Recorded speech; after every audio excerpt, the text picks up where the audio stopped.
आप राजस्थान से अहमदाबाद कितने पैसे लेकर आए थे और उस वक्त आपका सपना क्या था? अच्छा। ऐसे टिकट का जुगाड़ कर कर आ गए थे। अच्छा, उस समय सपना क्या था? नौकरी में ग्रोथ या बिजनेस? जब आप बेकरी में काम करते थे। मैं बेकस में से मैं कुछ पाव सप्लाई करने जाता था मार्केट को समझने के लिए डिग्री ज़्यादा इंपॉर्टेंट है या एक्सपीरियंस? और काम भी जरूरी थी और डिग्री उस टाइम में मालूम नहीं पर कुछ टाइम के बाद मालूम पड़ी कि कौन सा एग्जैक्ट मोमेंट था जब आपने सोचा कि नौकरी अब नहीं, अब से बिजनेस ही करना? वो ऑर्डर में करीबन हमने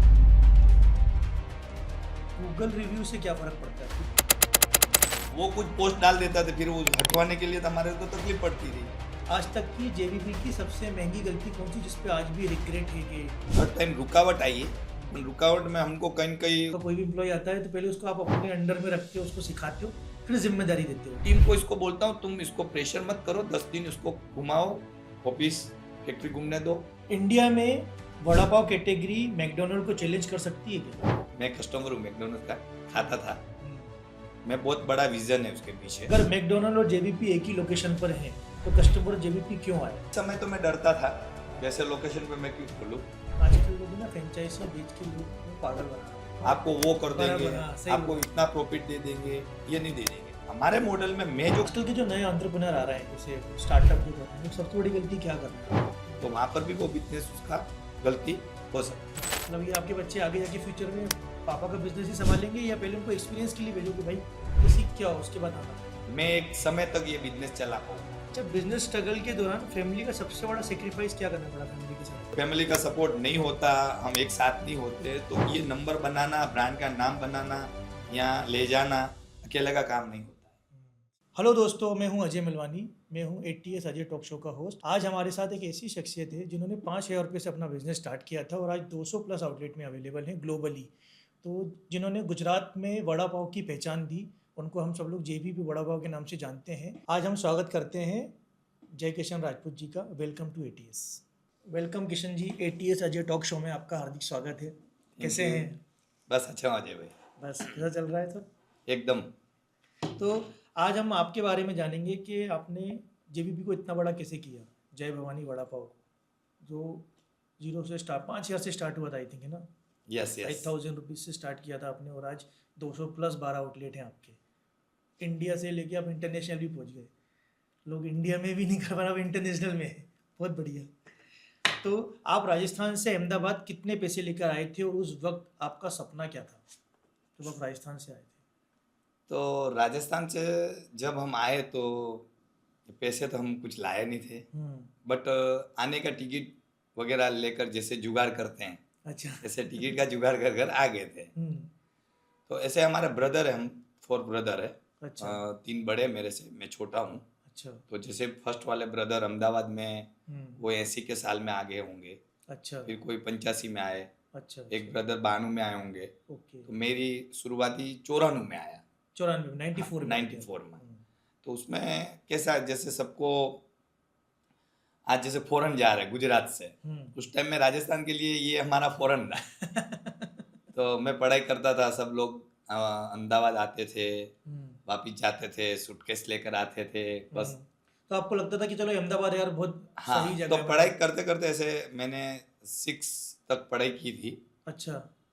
उसके बाद में ऐसा लगा नहीं अहमदाबाद जाना ही है। जाना ही है। तो जैसे ही 15-16 साल का था मैं, तो फर्स्ट बार अहमदाबाद आया था वेकेशन छुट्टियों में।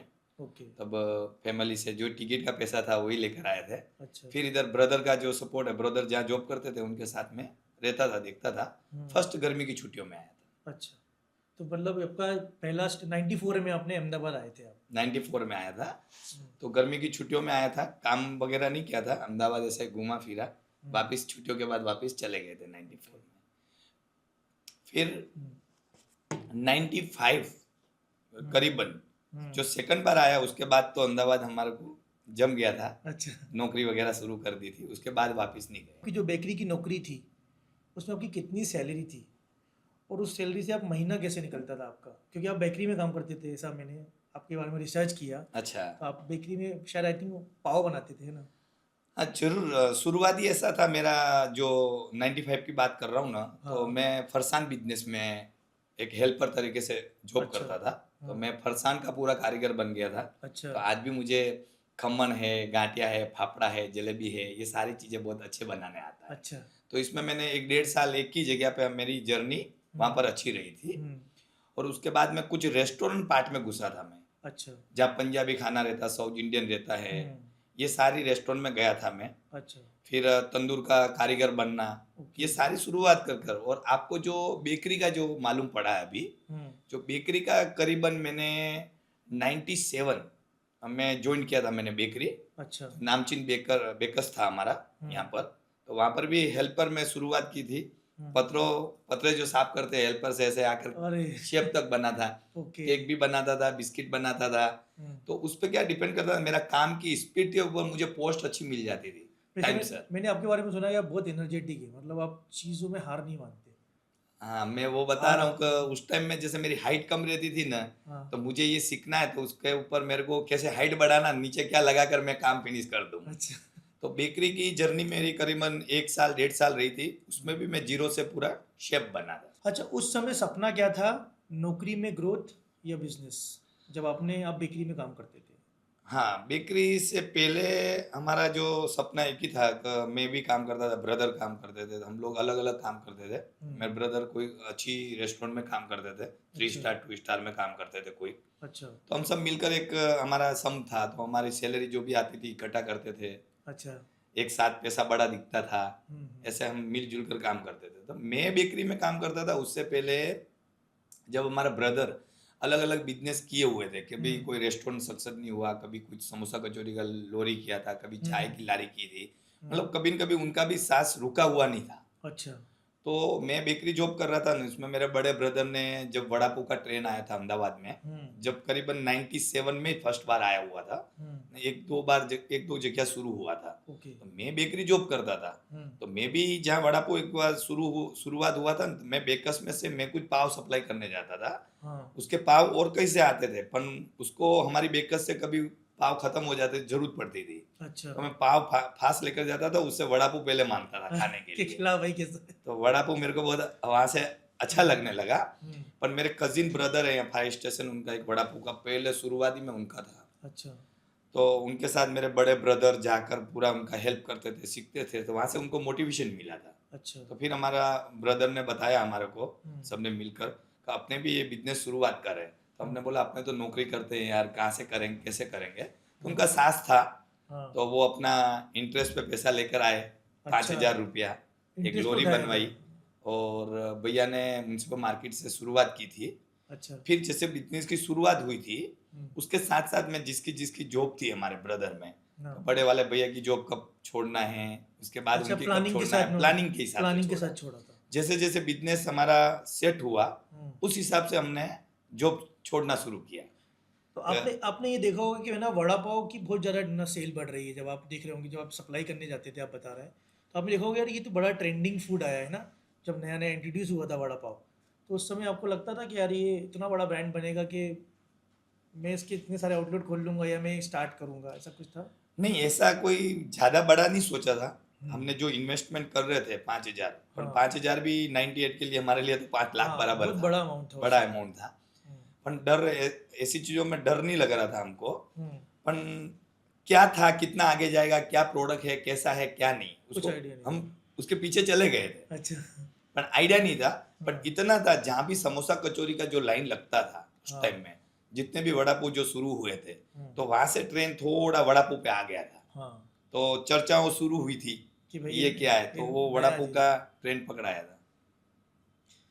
तो मतलब आपको क्या लगता है, वड़ा पाव मुंबई का बेटर है कि गुजरात का?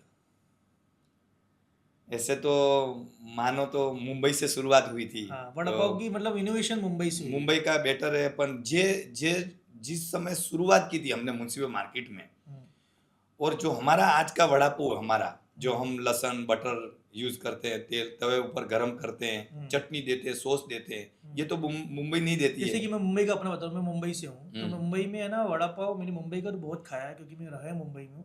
मैंने आपका भी ट्राई किया था जाके। ऐसा नहीं, मैं जिससे मिलता हूँ तो पहले थोड़ा रिसर्च करना ज़रूरी है कि क्या एग्जैक्टली बनाते हैं। तो फ़र्क कुछ नहीं, सिर्फ चटनी का फ़र्क है।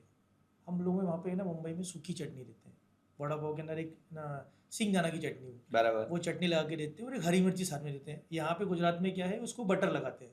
फ़र्क इतना है, बाकी टेस्ट में बोलूँगा आपका मेरे को बेटर लगा कई जगहों पे।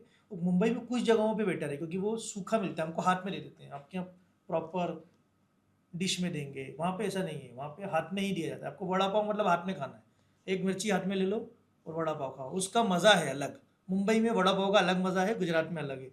तो मेरा क्वेश्चन इसलिए ये था कि मुंबई का वड़ा पाव बेटर क्योंकि आप बना रहे हैं इतने टाइम से, तो टेस्ट में है डिफरेंट है, बट कई चीज़ों में आपका बेटर है, कई चीज़ों में मुंबई का बेटर है। चटनी का मेन फर्क है, मेन चटनी है मतलब। देखो, हमने तो कोई मुंबई को रिसर्च नहीं किया था वड़ा पाव के लिए। हम तो यहाँ गुजरात से जो लोगों ने शुरुआत की थी, और मुंबई की कहानी सुनी, वो तो वड़ा पाव एक पूरा बिजनेस पे टाइम बचे कैसे शुरुआत की, वो कहानी सुनी हुई थी। पर हमने जहाँ अहमदाबाद में जो वड़ा पाव देखे थे, जैसे अभी जो स्टाइल में हम बना रहे थे, तो वो मुंबई का ना अहमदाबाद गुजरात का कुछ नहीं, अलग ही, पूरा अलग ही था। उस टाइम में मुंबई वड़ा पाव तो इतना हमारे यहाँ चलता भी नहीं था। यहाँ पर कहीं नहीं, यहाँ तो गरम वाला चलेगा, बटर वाला, ऑयल वाला, चटनी, सॉस, ये नहीं देंगे तो चल भी नहीं पाएगा। क्योंकि कुछ टाइम बाद, अभी तो मैं 98 की शुरुआत की बात कर रहा हूँ, उसके बाद तो हमारा वड़ा पाव इतना फेमस हुआ। पर मुझे 2005 तक मुंबईया वड़ा पाव, जो मुंबई का वड़ा पाव ऐसा कच्चा वड़ा पाव देखता, उसका ट्रेनिंग मैंने कुछ शुरुआत के बाद 5 साल तक मैंने यहाँ पर कहीं नहीं देखा कि कच्चा पाव न वड़ा दे रहे अहमदाबाद में। अच्छा, तो मतलब तो आपको फर्क नहीं महसूस? नहीं, हमारा तो हमने जो देखा ना, हमने जो शुरुआती की ना, तो गुजराती को खट्टा मीठा, चटनी और सॉस दोनों मिक्स, वो चाहिए, और कड़क वड़ा पाव और चटनी, लहसुन की चटनी डालकर बटर का तड़का लगता है, और गरम गरम उनको मजा आती थी। अलग है यहाँ पे वो, अलग ही उसी चीज से पाव को गरम जब सेक के जब मिलता है वो अलग ही मजा आता है। आज की तारीख में भी हम लोगों को वड़ा पाव जो प्रॉपर पाव लेकर, लहसुन की चटनी पूरे पाव में लगनी चाहिए, बटर या तेल हर जगह थोड़ा थोड़ा। अभी बटर ऑयल का अभी ट्रेंड नहीं रहा, जमाना नहीं है, सब लोगों ने कम कर दिया है, धीरे-धीरे कम कर दिया। पर उस टाइम में ज्यादा मांगते थे, तो एकदम ड्राई भी रह जावे ना, बोले बटर और डालो, 2 रुपया ज्यादा ले लेते। अच्छा, जिस दिन आपने वड़ा पाव लगाया था, आपने बोलते ना म्युनिसिपल कॉर्पोरेशन के बाहर लगाया था, जब आप पहले दिन घर आए थे वड़ा पाव बेच के, क्या फील हुआ था आपको उस समय, और आपके कितने कस्टमर्स आए थे उस दिन? हाँ, उसमें हमारा भैया ने जब वहाँ शुरू किया था म्युनिसिपल मार्केट में, पहले दिन जैसे ही हमारा मटेरियल बना था, हमारे कजिन ब्रदर थे, तो हमने कोई मटेरियल अलग नहीं बनाया, उनसे ही मटेरियल ले लिया था। हमने लोरी की शुरुआत की थी, और मैं भी करीबन 6:30-7 बजे वहाँ पहुँच गया था, और 3-4 बजे उनने पहले दिन हमारा बिजनेस की जो दीवाबत्ती करते, पूजा वगैरह करके शुरुआत की थी। तो 6:30-7 बजे मैं बेकरी से जॉब छोड़कर वहाँ पहुँच गया था। तो देखा था, तो हमने उस दिन पहले दिन 465 रुपये के वड़ा पाव पहले दिन सेलिंग किया था। वाह, आपको नंबर भी याद है मतलब हाँ, और वो पूरा का पूरा सेल हमने हमारे कजिन ब्रदर है, उनको हमारे भाई ने लाकर दे दिया था। अच्छा। हमने पैसों पे नहीं रखा था, 465 रुपये का हमारा सेल हुआ था वड़ा पाव। बहुत बड़ी बात है उस समय, 465 और बड़ी बात है। 5 रुपया 4 रुपया प्राइस था वड़ा पाव का, और आज देख लिया आप 200 प्लस 12 आउटलेट।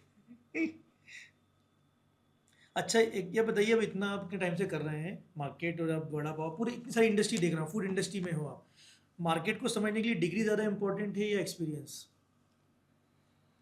हाँ, जो उस समय में हमने तो एजुकेशन किया नहीं था, तो डिग्री हम तो जानते नहीं थे डिग्री क्या होता है। हाँ।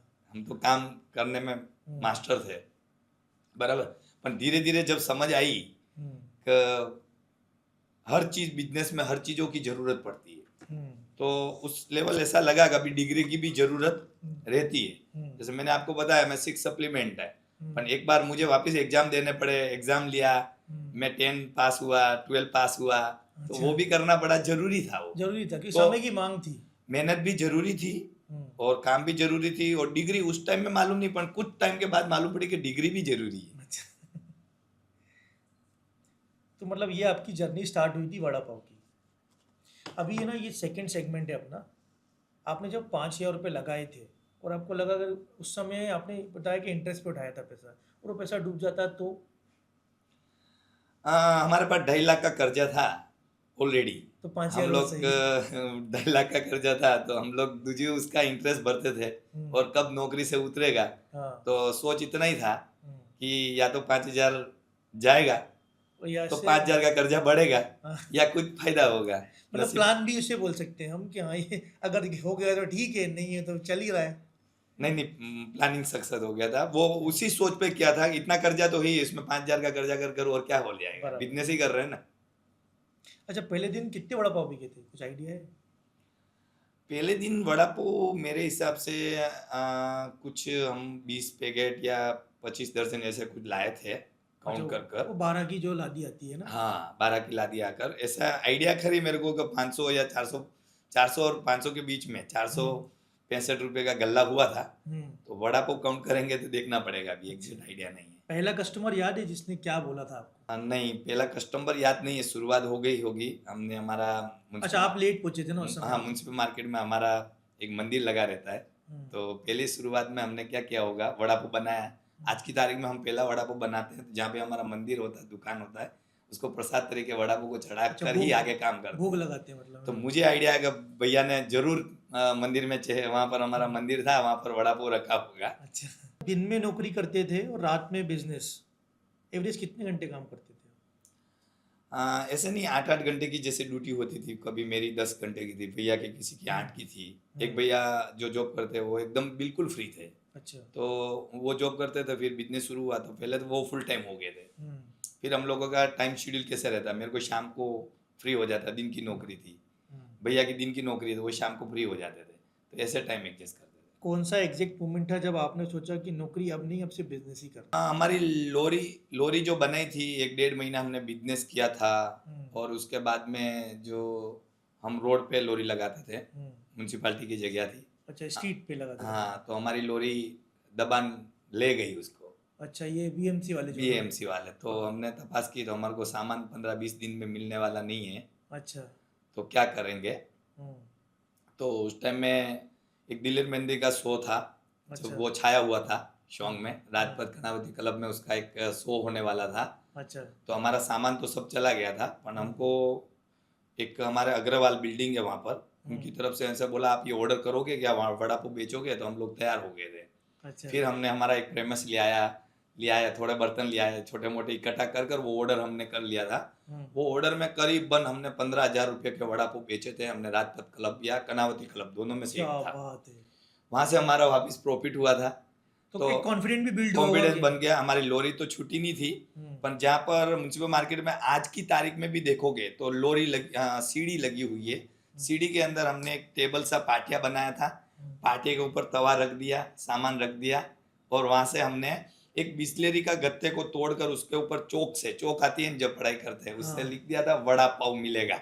अरे और वो बोर्ड लगा दिया। उस दिन से समझ गए बिजनेस ही करना और कुछ नहीं करना, इसी में ही सब कुछ है। हाँ, जब लोरी करीबन वो शुरू होने के बाद में लोरी हमारे को 15-20 दिन के बाद वो लोरी वापस मिली थी। अच्छा।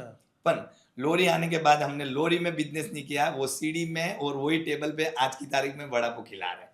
क्या बात है, वेरी गुड। अगर आज आपके पास 50,000 रुपए हैं तो आप क्या बिजनेस स्टार्ट करोगे फूड का? आज के समय का, वो समय की बात कर रहे हो? आज के समय शुरुआती की? अगर आज में नहीं, आज के समय में, आज 2026 में आपके पास 50,000 रुपए हैं, तो आप बिजनेस स्टार्ट कर सकते हैं फूड का? मैं आज के समय पे मैं 50,000 से कोई बिजनेस शुरू करने का मैं अभी नहीं सोच सकता। नहीं, एग्जाम्पल के लिए बोल रहा हूँ कि आपके पास आज 50,000 रुपए हैं, एग्जाम्पल के लिए 50,000 रुपए ही हैं, या कोई नया यूथ है जिसके पास 50,000 है, तो वो बिजनेस स्टार्ट कर सकता है क्या? बिजनेस मैंने क्या बोला, कोई पैसा ज़्यादा नहीं रखेगा, बहुत कम पैसों में बिजनेस शुरू हो जाएगा। पर मैं आज की तारीख में 50,000 से मैं बिजनेस नहीं सोचा हूँ, पर मेरे साथ जुड़े लोगों को 50,000 से बिजनेस शुरुआत करने के लिए मैं गाइडलाइन करता हूँ। अच्छा, गाइडलाइन कर सकते हैं? मैं गाइडलाइन करता हूँ, और ऐसे बंदे से 50,000 से उसका कैसे 10,000 का प्रॉफिट होते होते उसको 50,000 का प्रॉफिट कैसे होगा, वो गाइडलाइन कर मैं आगे बढ़ा सकता हूँ। अच्छा। पर 50,000 की शुरुआती पे मेरा टाइम में अभी ये समय देना नहीं चाहता। अच्छा। पर गाइडलाइन चालू है, उसमें मुझे क्या मिल रहा है, फायदा है, मुझे मालूम है 50,000 से लेकर ये बिजनेस बड़ा होगा तो मुझे फायदा होने वाला है। मैं उस प्रोजेक्ट पे लगा रहता हूँ। अच्छा, कभी ऐसा आपको लगा कि यार ये बिजनेस बंद कर देना चाहिए, अब वापस नौकरी अच्छा था, ऐसा कभी लगा? नहीं, मुझे आज तिलक ये 25-27 साल की जर्नी है, जैसे मैंने लोरी से बताया यहाँ तक, अभी तक कभी नहीं लगा। कभी नहीं लगा ना, मतलब हमेशा आपने ग्रो ही किया है, ग्रो ही आगे बढ़ते गए बढ़ते गए बढ़ते गए, पीछे नहीं देखा, पलट पीछे नहीं देगा। Very good. भगवान का हाथ रहा और आपकी मेहनत रंग लाई। मेहनत क्योंकि मेहनत करते रहो, भगवान का हाथ, मेहनत और सपोर्टर, और आपका फैमिली सपोर्ट ज्यादा, फैमिली सपोर्ट, उस पर भी आऊंगा मैं, क्योंकि हाँ। फैमिली से फैमिली सपोर्ट रहेगा तो ही हम आगे बढ़ पाते हैं, क्योंकि मेंटली प्रिपेयर रहते हैं कि यार हमको आगे बढ़ना है। 2001 में आई थिंक अर्थक्वेक आया था, है ना, भूकंप जो आया था हाँ 2001 भूकंप में। आया था 2001। तो जब आप अर्थक्वेक आया था तो आपका ऑलमोस्ट सब बंद हो गया था, हम्म, तो आप वापस चले गए थे, तो क्या किया उसके बाद? उस वो कहानी थोड़ी पीछे ले जाता हूँ मैं। जब हमने म्युनिसिपल मार्केट का बिजनेस सेट कर लिया था तो हमारा एक कॉम्पिटिटर आया था। जब हम साइकिलों पे माल लेकर जाते थे, अच्छा। साइकिल होती है ना, उस पे ठेले लगा कर ऐसे सप्लाई करते थे। तो एक साल के बाद एक कॉम्पिटिटर आया था हमारा सीजी रोड पे, तो वहां पर हमने एक वड़ा पाव शुरू किए थे। तो उसने एक टेम्पो था, 3 व्हीलर, तो वो 3 व्हीलर शुरू किया, उसने 1 महीना चलाया था और मेरे ब्रदर ने उसको ऑफर कर दिया 35,000 रुपये में। और वो टेम्पो हमने ले लिया कि हम माल सामान सप्लाई करेंगे और लेकर जाएंगे और साइकिल बंद कर देंगे। उस बेसिक पे लिया था। तो हमारा भैया ने 2 महीने में वापस दिमाग दौड़ाकर बॉडी लाइन 4 रास्ते पे हम लोगों ने मिलकर, म्युनिसिपल मार्केट था, एक लोरी वहां शुरू कर दी हमने। अच्छा। बॉडी लाइन 4 रास्ता परिश्रमा बिल्डिंग के आगे। अच्छा। तो म्युनिसिपल मार्केट से बिजनेस भी ज्यादा हमको बॉडी लाइन वाले पे बिजनेस मिला, नई लोरी पर। तो 2 ब्रदर इधर 2 ब्रदर उधर हो गए थे। अच्छा। तो वहां पर क्या कॉर्पोरेट ऑफिस था, शेयर बाजार के ऑफिस है, कॉर्पोरेट ज्यादा था, तो बड़े बड़े ऑर्डर आते थे। अच्छा। तो वो बिजनेस था। तो ऐसे कर कर हम वेल सेट हो गए थे। फिर तो हमारा लूना भी ले लिया हमने माल सामान लाने के लिए, टेम्पो हो गया था, हम रहना करेंगे। 2001 में जो भूकंप की आप बात कर रहे हो, जो भूकंप आया तब तो हम जहाँ पर रहते थे मेमनगर में, वहाँ पर कच्चे मकान थे, पतड़े वादे थे, तो हमको कुछ मालूम भी नहीं था। सुबह में हम सब्जी कटिंग कर रहे थे, हिलना शुरू कर दिया, कोतमी कट रहे, बटाका के तपेले हिल रहे थे, पतरे हिल रहे थे, जैसे भूकंप। कभी सुना ही नहीं था भूकंप क्या है, भूकंप होता क्या नहीं मालूम था, अर्थक्वेक क्या होता है कुछ सुना ही नहीं था। तो जैसे लोग भाग रहे तो हम भी उनके पीछे भाग रहे। तो उस टाइम में हम पूरा दिन एक गार्डन के अंदर बैठे रहे, जो मेमनगर के उधर एक गार्डन है। सुबह से लेकर शाम तक कोई रूम पर नहीं गए थे, घर के अंदर लोग जा रहे नहीं थे, डर लग रहा था कि हम गार्डन बैठे थे। उस दिन एक ही मामला था कि जो पैसा पड़ा है वो पैसा हाथ में आवे, यहाँ से गाड़ी करे और राजस्थान भाग जाए। अच्छा। तो शाम के बाद में जो भी पैसा वैसा हुआ, एक पुलिस भाड़े की और हम लोग सब गांव चले गए। ऐसा हादसा देखा हुआ था यहाँ पर, आपने लाइव मतलब सामने से देखा है? आने का डर नहीं लग रहा था, लारियां बंद थी। 2 महीने के बाद सब कुछ शांत हुआ। दूसरे तीसरे महीने आकर फिर वापस दोनों लोरी हमने शुरू की। तो उस समय मतलब जब आप वापस आने का सोचे तो क्या लगा कि यार वापस से जीरो से स्टार्ट करना पड़ा ना, क्योंकि सब खत्म हो गया था, सब कुछ तो उस समय तबाह हो गया था जब अर्थक्वेक आया। हाँ, वापस शुरुआत तो ये करनी थी, वहां पर भी रह गए, इधर भी रह गए। यहाँ पर जो भूकंप देखा था, मानसी देखा था, मेमनगर देखा था, एक जगह तो ऐसा देखा पूरा का पूरा बिल्डिंग 2 माल नीचे चला गया, पूजन फ्लड कर था। तो ऐसा देखकर तो कभी इच्छा ही नहीं हो रही कि वापस आएंगे, पर वो जैसे ही हम लोग तो सुनते हैं, आपने तो देखा है। नहीं, तकलीफें आती रहती है तो अभी तो हो ही जाता, भूलना तो पड़ता ही है। और ये तो नेचुरल डिजास्टर उस टाइम में आकर करा हमने तो पूरा वापस अपना गुजरात पॉजिटिव और लगे हुए थे। गुजराती लोगों में एक चीज अच्छी है कि है ना, बिल्कुल भागते रहते हैं, मतलब डरते नहीं कुछ हाँ, सिचुएशन से, जो होगा देखा जो जाएगा। देखा जाएगा। देख लो ना हमारे देश के प्रधानमंत्री कोई चीज में नहीं डरते, जो करना है यानी करना है, बोल दिया तो होना ही है। तो जैसे ये जज्बा है गुजरातियों जैसे वापस शुरू किया कामकाज, हमको तो काम एकदम। देखिए, गुजराती और मारवाड़ी और सिंधी ये लोग हर चीज में आगे हैं। जैसे मैं सिंधी हूँ, आप मारवाड़ी हैं, और गुजराती लोग में तो मतलब मैं देखता हूँ कि हार नहीं मानते, सिचुएशन का सामना करते। मैं ऐसा कोई जरूरी नहीं मैं जो अभी लोगों के साथ जुड़ा 25 साल की जर्नी में, जैसे बात अच्छा है कि सिंधी मारवाड़ी ये लोग कभी पीछे नहीं हटते, पर मैंने कई लोग ऐसे भी देखे हैं, कब मुंबई महाराष्ट्रन है, बेंगलोर के है, कोई दिल्ली से आया हुआ है, कई अलग अलग लोगों से जुड़ा हुआ था। तो कितने लोग अलग अलग मेहनत कर कर निकल जाते हैं आगे। ये है मारवाड़ी में का, हमारे में जहाँ पर अभी क्या है, राजस्थान के नजदीक क्या है, गुजरात, तो मारवाड़ी ज्यादा छाए होते हैं, बराबर है। सिंधी है ये, तो वो ट्रेंड पड़ा हुआ, अभी दूर कौन जावे। सही बात है, सोचते पास के पास में घर भी चले जाएंगे जल्दी। हाँ, उस समय 25 लाख रुपए में आपने एक स्टोर खोला था, कोई कॉलेज के सामने आउटलेट खोला था, है ना? तो वो इतना बड़ा इन्वेस्टमेंट आपने किया था, तो कुछ सोचा नहीं ये डूब जाए, अगर नहीं चला तो? क्या रिस्क लिया था? नहीं, वो 2001 का भूकंप के बाद वापस आए। फिर हमने 2002 2003 ऐसे पैसे हम इकट्ठे करते गए। तो पहले तो 2.5 लाख का कर्जा उतारा। अच्छा। कर्जा उतारने के बाद हम खुश हो गए, फिर छोटा मोटा गांव में मकान बना दिया। अच्छा। अब पैसा बच रहा तो क्या करें, बैलेंस हो रहा था। तो जब हमारे पास 15-20 लाख रुपए का मूडी ऐसा दिख रहा था कि थोड़ा लोन ले लेंगे, थोड़ा रिश्तेदारों से ले लेंगे, थोड़ा हम्म खुद बचा लेंगे, तो हम्म दुकान ले लेंगे। हम्म, उससे पहले जो अपना गोधरा कांड हुआ था वो भी खतरनाक हुआ था। हाँ तो हम गोधरा तो कांड। सीजी रोड पे हमारी जर्नी निकली। अच्छा। तो गोधरा कांड भी हुआ था, वो इतना खतरनाक हुआ था, आग कितनी जल रही थी, पूरा तूफान हो गया था। हम्म तो उस टाइम भी डर लगा था बिजनेस क्या होगा। तो हम्म उतार चढ़ाव बहुत देखे, पर हार नहीं मानी। 2004 में भी हम्म जो जीएलएस कॉलेज है वहाँ पर कुछ शॉप मिल रही थी, भाई ब्रदर ने मीटिंगों की हमने, उस टाइम में सास किया हमने एक दुकान का। हम्म तो कुछ पार्ट फैमिली से मिला था पेमेंट, कोई रिश्तेदारों से मिला, कुछ हमने बचत की हुई थी और हमने वो दुकान खोली थी जीएलएस कॉलेज के वहाँ। जो हमारा टेम्पो चलता था बॉडी लाइन 4 रास्ते पे, और हमने 500 मीटर, आधा किलोमीटर दूरी पे हमने दुकान रख ली थी। अच्छा।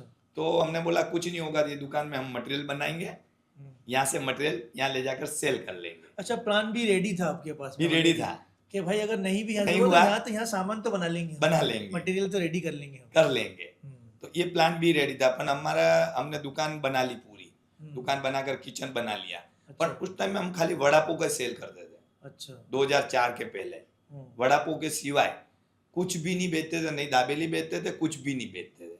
हमारे को सैंडविच खाना हो तो हम लो गार्डन जाते थे।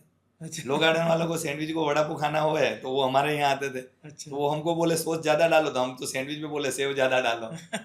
तो जब हम दुकान खोली तो हमने सैंडविच है, भेल है, चाट है, पिज्जा है, ऐसा मेनू हमने रेडी किया धीरे धीरे करके अपने कर उसमें कर, और हमने प्रोडक्ट किया। दुकान शुरू की। अच्छा। तो दुकान शुरू किया और 3 महीने के 4 महीने के बाद में जीएलएस कॉलेज का जो गेट था वो लो गार्डन की तरफ था।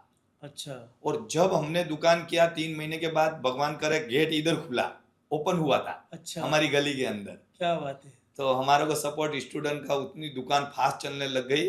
तो म्यूनसिपल मार्केट भी था, टेम्पो भी था और दुकान भी थी। दुकान इतनी फास्ट चल गई तभी टेम्पो नहीं चला पा रहे थे, क्योंकि दुकान से ही टाइम नहीं मिल पा रहा होगा। तो टेम्पो को क्या गया, पर डे दिन भर थोड़ा यहाँ से थोड़ा खिसकाया, थोड़ा इधर खिसकाया, थोड़ा इधर खिसकाया, 2-3 महीने में टेम्पो को क्लोज कर दिया। अच्छा, क्योंकि फिर इधर पे ध्यान देना था ना, यहाँ बिजनेस बढ़ शॉप रहा पर। था। हाँ, तो टेम्पो वालों को धीरे धीरे बोलना शुरू कर दिया कि अभी ये, बोले रोज ऐसे क्यों बढ़ रहे हो, तो बोले इधर दुकान ले लिया हमने। अच्छा। फिर टेम्पो पे बोर्ड लगा दिया, फिर आने वाले समय में टेम्पो बंद कर दिया। तो वहाँ पे आप, मैंने सुना कि बच्चे लोगों ने आपको जेबीपी नाम दिया था, है ना? जेबीपी। हाँ, शॉर्ट फॉर्म में बच्चों ने बोला था। जैसे ही मैं ठेठ से बिजनेस किया ना, ब्रदर फैमिली था, मैं एग्रेसिव था बिजनेस के लिए, बहुत एग्रेसिव होता था। मुझे बिजनेस के सिवाय कुछ दिखता भी नहीं था। आज भी वही है मेरा सोच, उस टाइम में वही है। मेरे भाई लोग मुझे रोकते थे, ब्रदर रोके, फैमिली रोके, ये नहीं करे, वो नहीं करे, मुझे रिस्क लेने की आदत ही थी। तो मेरे भैया परेशान ही रहते थे मेरे से, ये क्या करता रहता करता है। ही रहता है कुछ ना कुछ। तो जैसे दुकान शुरू हुई तो उसमें हमारे को 2,500-3 हजार का सेल मिला था पहले दिन। अच्छा। तो मैं 2007 तक मैंने वो बिजनेस 1 लाख रुपए तक बढ़ाया था। पर बिजनेस मिलना और कॉलेज जो स्टूडेंट मिलना, उनके लेक्चर खत्म होते हैं तो पूरा का पूरा अपना ग्रुप आता था। अच्छा। तो ग्रुप के साथ मेरे रिलेशन बढ़ने शुरू हुए। तो उनके नाम से बुलाना, मेरा नाम बताना, साउंड बजाना, किसी का बर्थडे है तो साउंड पास करना, उनके केक की व्यवस्था करनी। अच्छा। तो वो कल्चर मेरे वहां पर दुकान के बाहर बनता गया, बनता गया, बनता गया। तो क्या हो गया, वो लोग मेरे को नाम से जानने लग गए, किशन ये रखना, ये रखना। अब हुआ क्या कि मैं उनकी बातें सुनता था, सब टेबल लगे रहते थे, हर कोई बात करता था, ये तू कहाँ पर है, कहाँ है, कब आना है, अरे जेबी पे आ जा।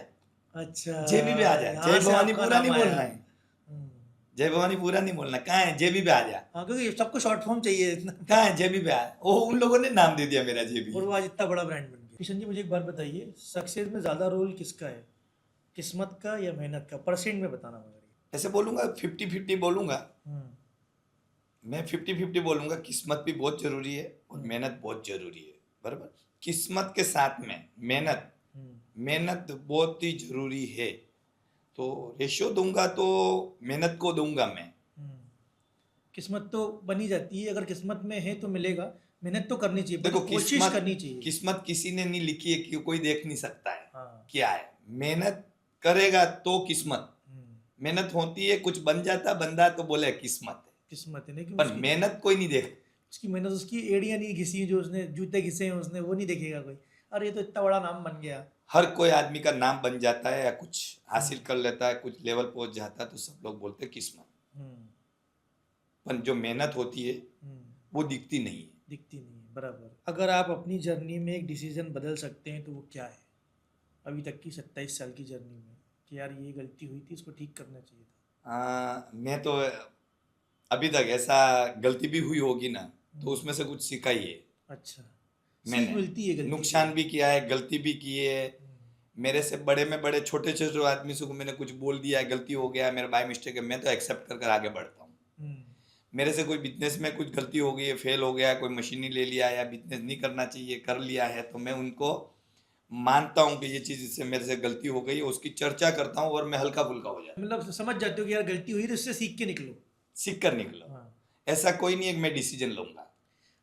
आपने जब अपना अपना ऑफिस खोला था तो फर्स्ट एम्प्लॉय को अपने कैसे रखा था, मतलब क्या पूछा था उससे, अपने क्या टर्म्स बताए थे जो ऑफिस मेंटेन कर सके? देखिए, फैक्ट्री मेंटेन अलग होता है, फूड बनाना अलग होता है, ऑफिस इन्वायरमेंट अलग होता अजय भाई आपका सवाल जोरदार है, पर मैं एक बार वापस पूछूंगा कि पहला एम्प्लॉय मतलब बिजनेस शुरू किया तब की बात कर रहे हो या कॉर्पोरेट में आने से है पहले? कॉर्पोरेट में आने से पहले। Yes yes. तो अभी ये 2004 की जर्नी बताई मैंने आपको, जीएलएस के बाद में 2007 तक वहां पर काम करते थे।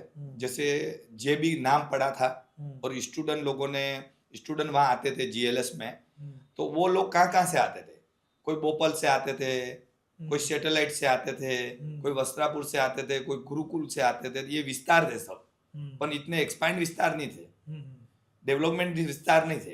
तो विस्तार एक ही सीजी रोड ही था उस टाइम में। अच्छा, जो जो मतलब तो चलता था, सबसे ज्यादा लोगों फेमस को था। जहां भी घूमना है तो सीजी रोड, शॉपिंग करना है सीजी रोड, कहीं से कोई घूमने आए तो सीजी रोड, कुछ खाना है तो सीजी जी रोड। रोड। उस टाइम में जो स्टूडेंट उनके मेरे कस्टमर बन गए, फिर वो उनके फैमिली को बोलते थे, मम्मी पापा को, चलो जेबी पे लेकर जाते हैं, अच्छा। चलो जेबी पे लेकर जाते हैं। तो वो सैटेलाइट से आते थे, भोपाल से आते थे, वस्त्रापुर से आते थे, उनके फैमिली खुश हो जाते थे। बच्चे बैठते थे और उधर से ऑर्डर करते, किशन भाई 5 वड़ा पाव के बाद में और बोलता हूँ पहले वड़ा पाव भेज दो। अच्छा। उनका फैमिली टेबल लगता था, उनको मैं सर्विस देता, खुश होते थे। उस टाइम में ऐसा आया कि मेरे को वहां पर ऐसा रिक्वायरमेंट आ रही थी कि आप वस्त्रापुर क्यों नहीं खोल रहे हो, आप सैटेलाइट में क्यों नहीं खोलते हो, भोपाल खोल दो, हाँ, ताकि कलानगर खोल दो, हमको इधर ना हमको आना इधर पड़े। बहुत आना पड़ता है। हाँ। तो वो उसको सुनकर मैं मेरा ब्रदर के पीछे पड़ गया था। अब आप लोग, मैं ये संभालता हूँ, आप लोग आगे एक्सपांड करो बिजनेस, उधर खोलो, क्योंकि यहाँ पर हम संभाल नहीं पा रहे, सब लोग इधर आ रहे हैं, तो उधर का बिजनेस उधर मिल जाएगा। तो उस टाइम फिर हमारा मीटिंग हुआ और उनको रिस्क लग रहा था। अच्छा। वो टर्निंग पॉइंट आया था। तो उस टाइम में पूरी रिस्क लग रही थी कि ये बिजनेस, हमारी दुकान है यहाँ पर, सब कुछ अच्छा चल रहा है, अब उधर क्यों जावे। मैंने बोला आप जाओ, नहीं तो मैं जाऊंगा।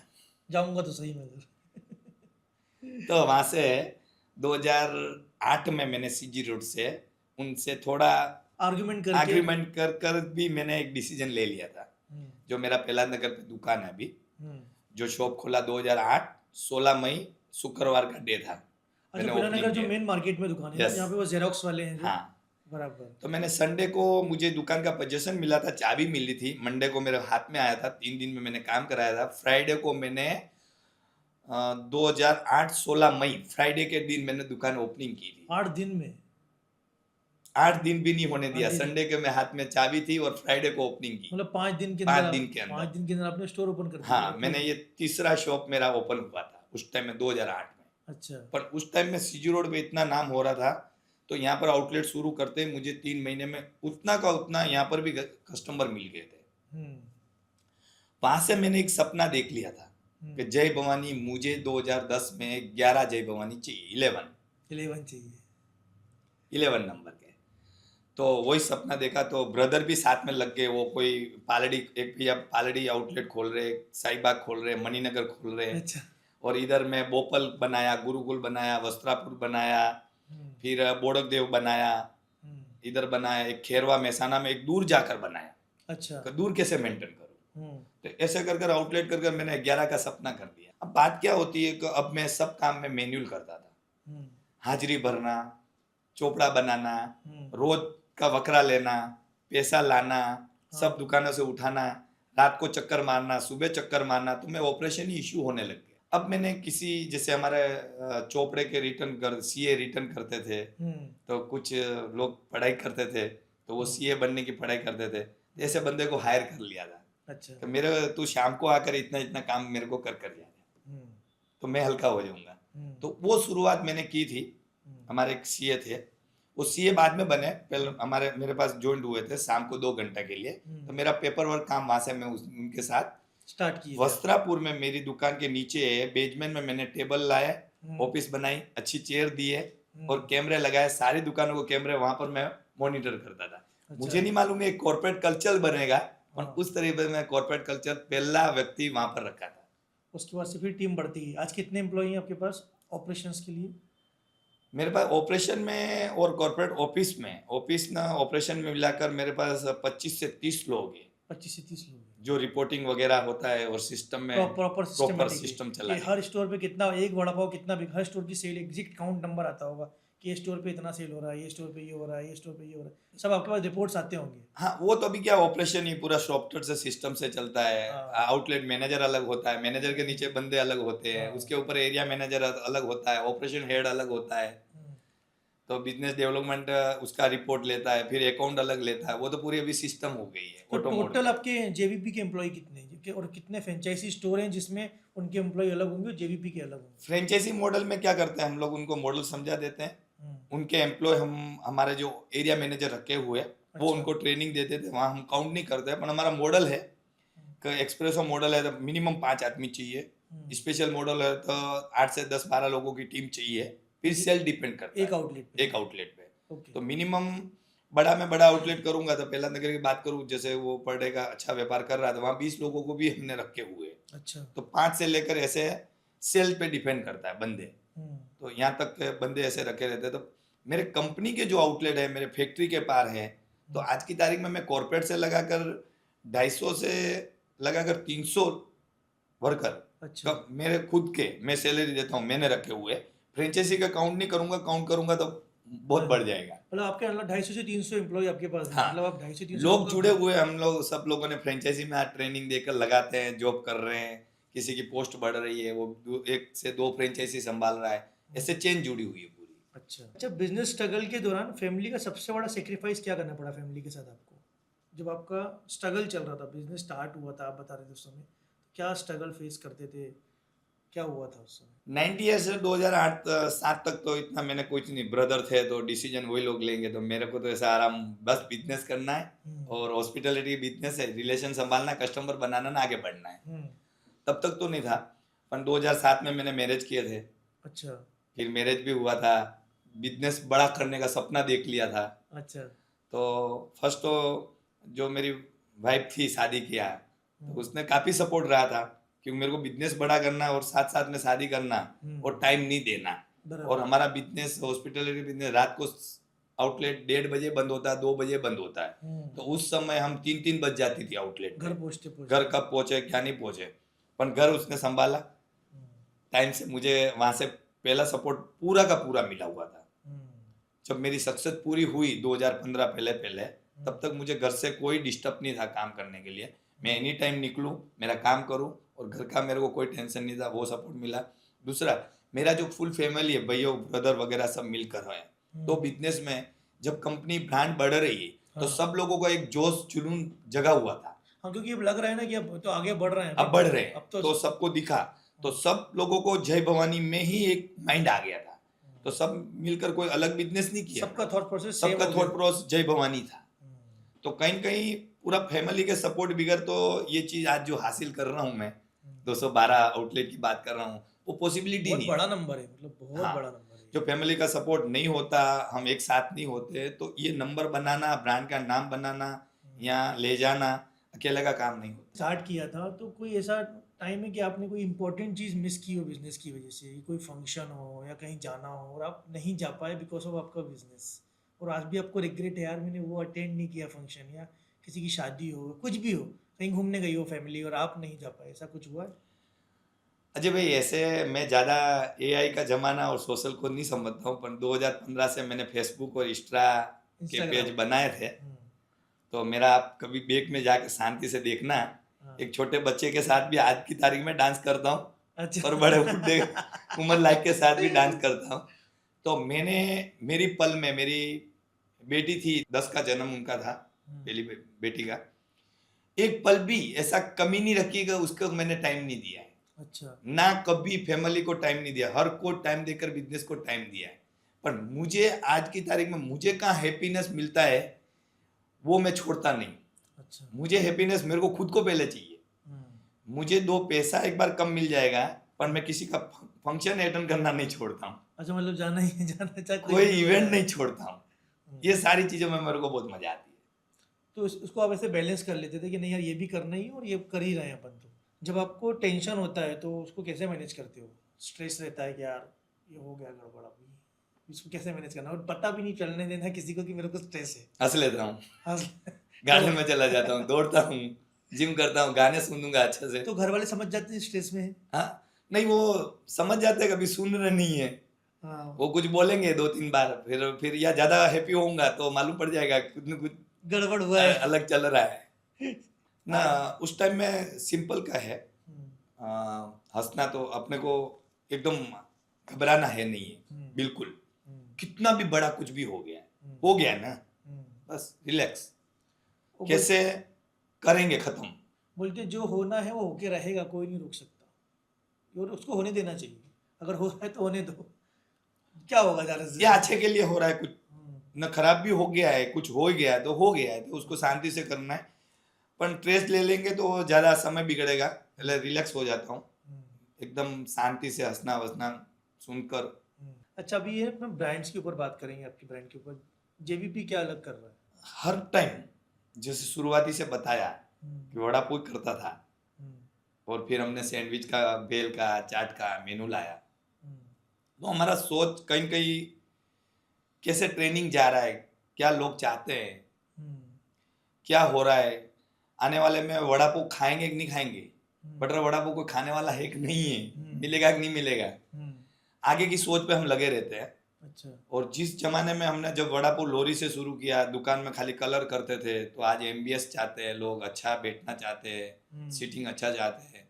2008 में छोटी मोटी टाइल्सें लगाते थे, अच्छा। 2 लाख में आउटलेट खड़ा करते थे, फिर 5 लाख में करते थे, 10 लाख में करते थे। आज 25-30 लाख सिवाय आउटलेट बनता नहीं है। अच्छा, 25 लाख मिनिमम लगता ही है। मिनिमम अच्छा आउटलेट बनावे, लोगों को फैसिलिटी देवे, बैठने की देवे, एसी लगावे, इन्वेस्टमेंट। तो अभी भी हमारा लगा हुआ है कि और क्या अच्छा करें, इम्प्रूवमेंट चल रहा है। 212 में क्या अच्छा करें, अच्छा, और क्या अच्छा 213 में क्या करें, एनी टाइम एक ही लगा रहता है। तो यही मतलब आजकल के ट्रेंड को ही फॉलो कर रहे हैं। आजकल ट्रेंड को लोगों को follow चाहिए कर कि रहे हैं। हमको ना स्पेशियस चाहिए, रिलैक्स होके बैठना है, कोई डिस्टर्ब फूड नहीं भी अच्छा करे। चाहिए उनको, एमबीएस भी अच्छा चाहिए, सीटिंग भी अच्छी चाहिए, वो जो सर्विसेज देते हैं वो सर्विस भी आज के जमाने उससे भी अलग चाहिए। आपका यूएसपी टेस्ट है, लोकेशन है या सिस्टम है? आपका जो मेन, अगर आपका यूएसपी बोलेंगे ना तो कि आप टेस्ट की वजह से जाने जाते हो, सिस्टम की वजह से जाने जाते हो, लोकेशन की वजह से जाने जाते जो मैं टेस्ट कितना भी अच्छा दे दूंगा, लोकेशन नहीं है तो बिजनेस एक जगह रुक जाएगा, कम मिलेगा, तो मेरा बिजनेस का ब्रेक इवन नहीं हो पाएगा। तो बोलेंगे यहाँ पर टेस्ट नहीं दिया, टेस्ट अच्छा था पर लोकेशन नहीं था, लोग नहीं मिले खाने वाले, तो लोकेशन बहुत जरूरी है। लोकेशन बहुत अच्छा है तो मेरा टेस्ट भी जरूरी है, टेस्ट के साथ में सर्विस भी जरूरी है। और जो बिजनेस टाइम सर मिल गया, ग्रोथ हो गया, जितना सेल चाहिए ये टाइम पे मिलना चाहिए वो मिल गया, वो आउटलेट अपना हमारा एकदम उसकी चर्चा एक नंबर में होगी। अच्छा, वहां पर कोई इश्यू नहीं आता है, तो तीनों बहुत जरूरी है। लोकेशन कौन डिसाइड करता है? लोकेशन जैसे अभी के लेवल में तो जैसे हमारी टीम लगी रहती है, जैसे फ्रेंचाइजी है तो फ्रेंचाइजी लेकर आते हैं, कंपनी आउटलेट खोलना है तो मैं खुद डिसीजन ले रहा हूँ, मैं खुद जाऊँगा, देखूंगा खोलना चाहिए नहीं खोलना चाहिए, आज की तारीख में मैं डिसीजन ले रहा हूँ। अच्छा। फ्रेंचाइजी मॉडल है, हमने टीम लगा रखी है। फ्रेंचाइजी ज़्यादा सोचता है कि यार मेरे को आउटलेट खोलना है, ये सही होगा कि नहीं होगा, कितना पैसा लगाऊँ नहीं लगाऊँ, उसके बाद हमारी टीम सोचती है। हमारी टीम से हम रिपोर्ट लेते हैं कि आपने सर्वे किया तो क्या किया, आजू बाजू कैसा है, फिर पहले पूछता हूँ रेंटल क्या है। सही बात है। जैसे रेंटल सुनता हूँ और एरिया का नाम सुनता हूँ तो मैं गाइडलाइन करना शुरू कर देता हूँ कि यहाँ पर ऐसा करना चाहिए, ऐसा करना चाहिए, इतना इन्वेस्टमेंट नहीं करना चाहिए, इतना बड़ा आउटलेट नहीं खोलना चाहिए, छोटा खोलना चाहिए। कितने आउटलेट कंपनी के हैं? कोको, मतलब कोको बोलते हैं उसको, कोको कितने हैं आपके? नहीं, एक तो फोको कोको बोलते हैं, वो कोको तो मतलब होता है कंपनी आउटलेट, कंपनी आउटलेट। और फोको मतलब फ्रेंचाइजी। हाँ, ले मेरे पास कुल मिलाकर सब ब्रदर वगैरह मिलाकर 25 जितने कंपनी आउटलेट होंगे हमारे, और बाकी के सब फ्रेंचाइजी। फ्रेंचाइजी। और फ्रेंचाइजी कितने में बेचते हैं आप? फ्रेंचाइजी का अलग अलग मॉडल है। एक एक्सप्रेसो 13 लाख का मॉडल है हमारे पास, अच्छा। जो कोई कम पैसे में उसका फास्ट बिजनेस शुरू हो जावे, हम्म, उस सोच पे रखा हुआ है। फिर वो छोटा वाला बिजनेस उसका जम जाता है, टिक जाता है, तो वो उसको बड़ा करना चाहता है, तो हम बड़ा करवा देते हैं। अच्छा, उसको फिर अलग मॉडल हाँ, होगा। एक स्पेशल मॉडल है, वो 23 लाख का इन्वेस्टमेंट का बिजनेस है हमारा, जो अच्छा। एसी वगैरह आउटलेट करते हैं। हम्म, फिर भी क्या है, अगर लोकेशन फाइनल होने के बाद कोई मालूम नहीं है, जितना पैसा डालना डालो। कस्टमर रिपीट क्यों करता है आपको? अभी तक जो चेन चलाया है तब तक, जो आपने बताया कि क्वालिटी हम्म, देना, सर्विस, अंदर किचन के जो पूरे शेप रखना बहुत जरूरी, हम्म, स्मार्ट मैनेजर होना जरूरी है दुकान पे, जो ओनर खुद बैठ रहा है तो बहुत जरूरी है। नहीं तो स्मार्ट मैनेजर, और मैनेजर कस्टमर आता है उसको तुरंत बातचीत करना चाहिए, रिपीट आ रहा है 10 बार, उसका नाम उसको जान लेना चाहिए हाँ, कि अजय भाई आइए। आइए, उससे रिलेशन, मतलब रिलेशन मैंने बिल्ड करना मैंने जो जरूरी है। बिजनेस इस तरीके से सीखा, हम्म, इस तरीके से मैंने किया, हम्म, तो मेरे कई लोगों के नंबर याद रहते थे, फोन रहते थे। आज की तारीख में तो कारीगर हम 20,000 का मैनेजर रख रहे हैं या 15,000 का, तो जरा ही थोड़ा भूल चूक होती है तो कैमरा देखते हैं तो धड़ाधड़ रीलें शुरू हो जाती है, आओ क्या चाहिए, ऐसे चाहिए। तो हमारा कॉर्पोरेट का काम बढ़ चुका है, काउंटर पे ध्यान रखना पड़ा है, किचन में ध्यान रखना पड़ता है, उनके ऊपर प्रेशर बना रखना है, जरा प्रेशर करते तो निकल जाएंगे। कंपटीशन का आजकल जमाना कोई है, सुनता नहीं, उनको लगता है अरे जाओ दूसरी मिल जाएगी हमको नौकरी। कंपटीशन का जमाना है, जय भवानी नहीं तो दूसरा, दूसरा दूसरा नहीं तो तीसरा। बराबर है। पर हम उस तरीके से काम करते हैं कि उसको बोलते हैं कि तू दो, यहाँ पर तू टिक कर काम कर, काम के टाइम काम कर। ये कस्टमर जो सर्विस है ना, कस्टमर रिपीट क्यों होते हैं कि प्रोडक्ट, क्लीनिंग और सफाई, दुकान में ये सारी चीजें होगी तो कस्टमर रिपीट होगा, हाँ, नहीं तो नहीं आएगा। नहीं आए। आप है ना क्वालिटी कंट्रोल कैसे करते हो? क्वालिटी कंट्रोल तो हमारा पूरा फैक्ट्री है।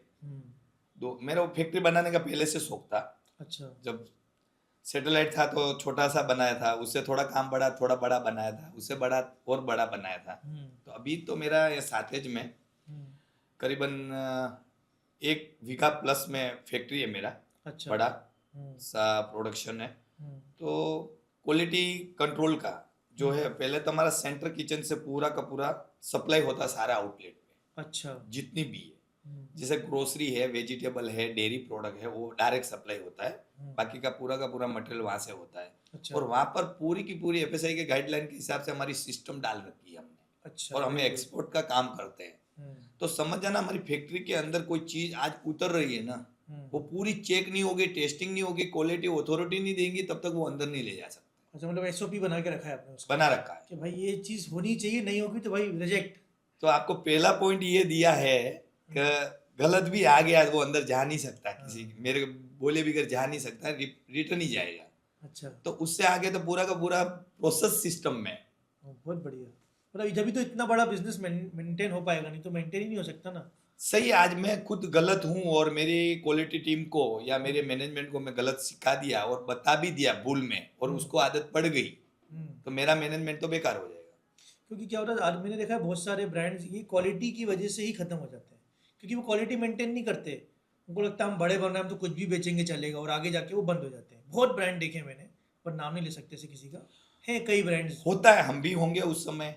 कभी हमको भी जो चीजें मालूम नहीं पड़ती थी, मार्केट में कोई लेकर आता था, ये लो मिर्ची 100 रुपया नहीं, मैं तो 70 रुपया दे रहा हूँ, हम तो ले लेते थे क्योंकि फायदा है कि भाई फायदा है।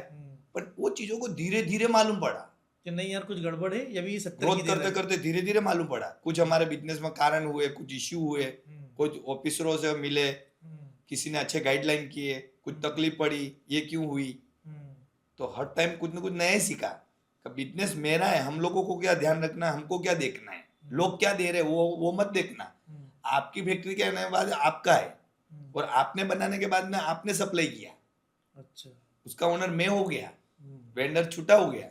अच्छा, मुझे बताइए आपकी फैक्ट्री या किचन, क्या बोलूँ, हम सेंट्रल किचन बोल सकते हैं? किचन, देखो किचन, सेंट्रल किचन भी बोलते हैं। अभी किचन हम क्या बोलते हैं, हमारा आउटलेट बनता है उसका 10 बाई 10 15-15 का होता है, उसको हम किचन बोलते हैं। अब हम वहां पर इतना बड़ा 60-70 आदमी से पूरा चला रहे हैं, तो हम तो उसको फैक्ट्री, अच्छा, फैक्ट्री बोल दिया। अलग अलग बोलते हैं, कोई गोडाउन बोलते हैं। कौन से ईयर में चालू किया था आपने आपका फैक्ट्री?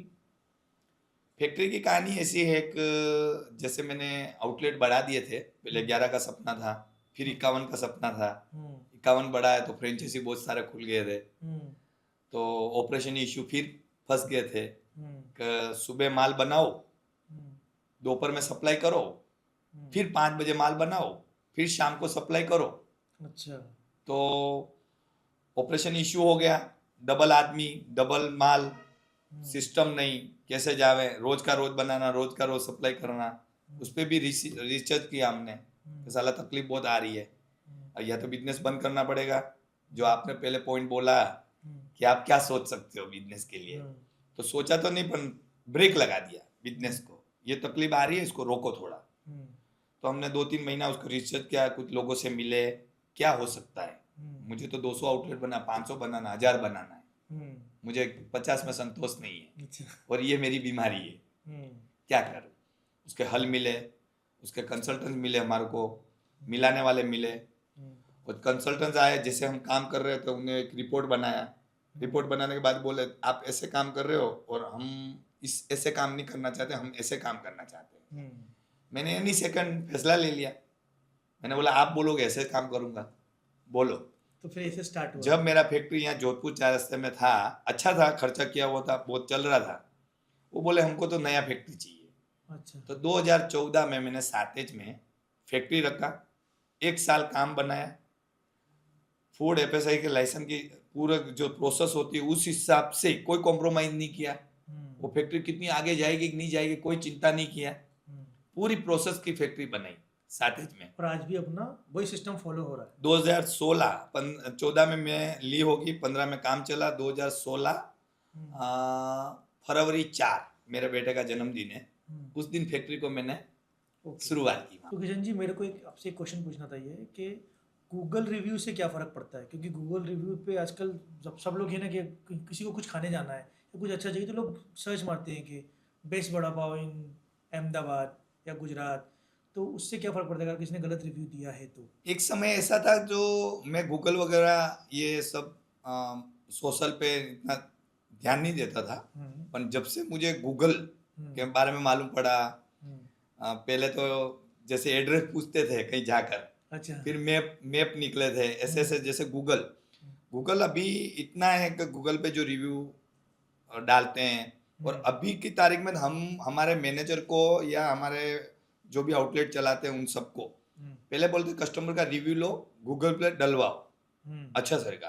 पर आने वाले जब हम नहीं जानते थे उस समय, और गूगल को हम देखते ही नहीं थे, तो उस समय तो हमको बाहर से न्यूज मिलती थी कि आपके गूगल पे किसी ने रिव्यू डाला है। फिर हमने बोला हम गूगल कहाँ से देखना है, क्या करना है, या फिर कोई गूगल जानता है उसको पूछना पड़ता था। तो वो कुछ पोस्ट डाल देता था, फिर वो हटवाने के लिए तो हमारे को तो तकलीफ पड़ती थी। तो 5-6 साल पहले कोई एक पोस्ट पड़ी है तो आज भी पड़ी है, अब डिलीट नहीं हो सकती, गूगल का जमाना होता ही है, नहीं है गूगल पे डिलीट, गूगल का जमाना है। पर इतना हम लोग इतने होशियार हो गए, स्मार्ट बंदे रखते हैं अभी आउटलेट पे कि भाई तू रिव्यू ले, गूगल रिव्यू ले, प्रोडक्ट क्या लगी कैसे नहीं लगी, ये सब पहले हम फीडबैक भरवाते थे, वो पेपर पर, कागज पे। अभी किसी को लिखने का टाइम नहीं है, गूगल पे रिव्यू डलवा भाई खड़े खड़े, बोलते नहीं डालते, क्या करता हूँ सर। अरे भाई तू पूछ ना, तू डालेगा, अच्छी सर्विस मिली, अच्छा खाना मिलेगा तो वो डाल कर ही जाएगा। सही बात है, लोगों को चाहिए सर्विस। हाँ, तो आपकी सर्विस अच्छी है तो लोग अपने आप ना अच्छा ही लिख के जाएंगे। हाँ, अभी ये है कि जमाने में सोशल में बात करूंगा तो अपने फूड इंस्पेक्टर, अपने एएमसी जो बोलते हैं गवर्नमेंट की तरफ से, जो एफएसआई की तरफ से नियम निकल रहे हैं, तो हमारे कुछ आउटलेट पे एक स्कैनर लगा रखा है। अच्छा, जो फूड सेफ्टी की तरफ से एक स्कैनर लगा है। तो मैंने अभी 2 महीने पहले ही पूछा उसको कि ये क्या है, बोले सर ये एक कस्टमर यहाँ आएगा, ये ऑनलाइन अभी इंस्पेक्टर को कंप्लेन कर देगा और फूड में से इंस्पेक्टर आ जाएंगे। अच्छा मैं क्यों, अच्छा इसका बड़ा स्टैंडी बना बड़ा स्टैंडी बना और सारी दुकानों पे डालो। क्या बात है। बोले सर मर जाएंगे। मैं क्यों, एक जना यहाँ डाइनिंग में खड़ा रहो और एक गेट पे खड़ा रहो, कस्टमर को बाहर ही मत निकलने दो, सही बात कंप्लेन है तो डालेगा। हाँ। तो अभी ये मैंने 2-3 महीने पहले ही देखा है कि पूरी की पूरी ये अच्छा जो initiative फूड है ये। इंस्पेक्टर अपना स्कैनर लगा रहे हैं कि आपको अजय भाई को वड़ा पाव खाने में तकलीफ हुई, वहां की कंप्लेंट चली जाएगी और 1-2 घंटे के अंदर इंस्पेक्टर वहां आ जाएगा। क्या बात तो मैं तो ऐसा बोल कर आया, उसका बहुत कठिन सामना करना पड़ेगा हमको, है। अभी पर अगली मैं परीक्षा रेडी है, हूँ, अभी मैं अगली रेडी हूँ, परीक्षा है। मैं रेडी हूँ। मैंने सही बोला है। जब कंपटीशन में बिजनेस बढ़ाना ये चीज होनी चाहिए। अच्छा, एक सक्सेसफुल आउटलेट और एवरेज आउटलेट का क्या आप कैसे मापदंड उसका निकाल के रखते हैं कि ये सक्सेसफुल है और ये एवरेज है? ऐसा कोई है आपके दिमाग में? एवरेज क्या होता है, एवरेज तो एक सेल्स फिक्स हो जाता है, वहाँ पर कोई ज़्यादा ग्रोथ होने वाला नहीं है, कि इतना ओपीसी है, कहीं यहाँ पर कॉलेज है, कहीं यहाँ कैंटीन से चल रहा है, हम्म या एक्सपांड एरिया यहाँ पर लिमिटेड फ्लैट हो गए, उसका भाड़ा 10-15 हज़ार 20 हज़ार ही है, रेंटल बहुत बड़ा नहीं है, तो उसका सेल एक फिक्स हो जाता है। तो उसको मालूम पड़ गया कि इस पे अभी कुछ ज़्यादा कुछ होने वाला नहीं है, तो टीम को बोलते हैं आगे बढ़ जाओ। हम्म और जो जहाँ ग्रोथ हो सकता है हम्म न, वहाँ पर कंपटीशन बढ़ता है और सेल फिक्स हो गया, तो वहाँ पर हमको कुछ न कुछ चीज़ें अलग अलग करनी पड़ेगी। हम्म कभी जन्माष्टमी आ रहा है तो कुछ अलग करना पड़ेगा, नवरात्रि आ रहा है तो कुछ अलग करना पड़ेगा, वर्ल्ड वड़ापुर डे आ रहा है तो कुछ अलग करना पड़ेगा। तो वहाँ पर कंपटीशन बढ़ रहा है तो हमको कुछ अलग अलग करेंगे तो हमारा जो सेल फिक्स है वो अप होगा, अच्छा। नहीं तो वो डाउन हो जाएगा, उस पर भी हमको ध्यान रखना पड़ता अब मुझे बताइए, मेरा एक क्वेश्चन मेरा रह गया था पुराने सेगमेंट में से कि आपके जब आप बोले थे आपका टारगेट था 11 स्टोर का, 11 आउटलेट खोलना है।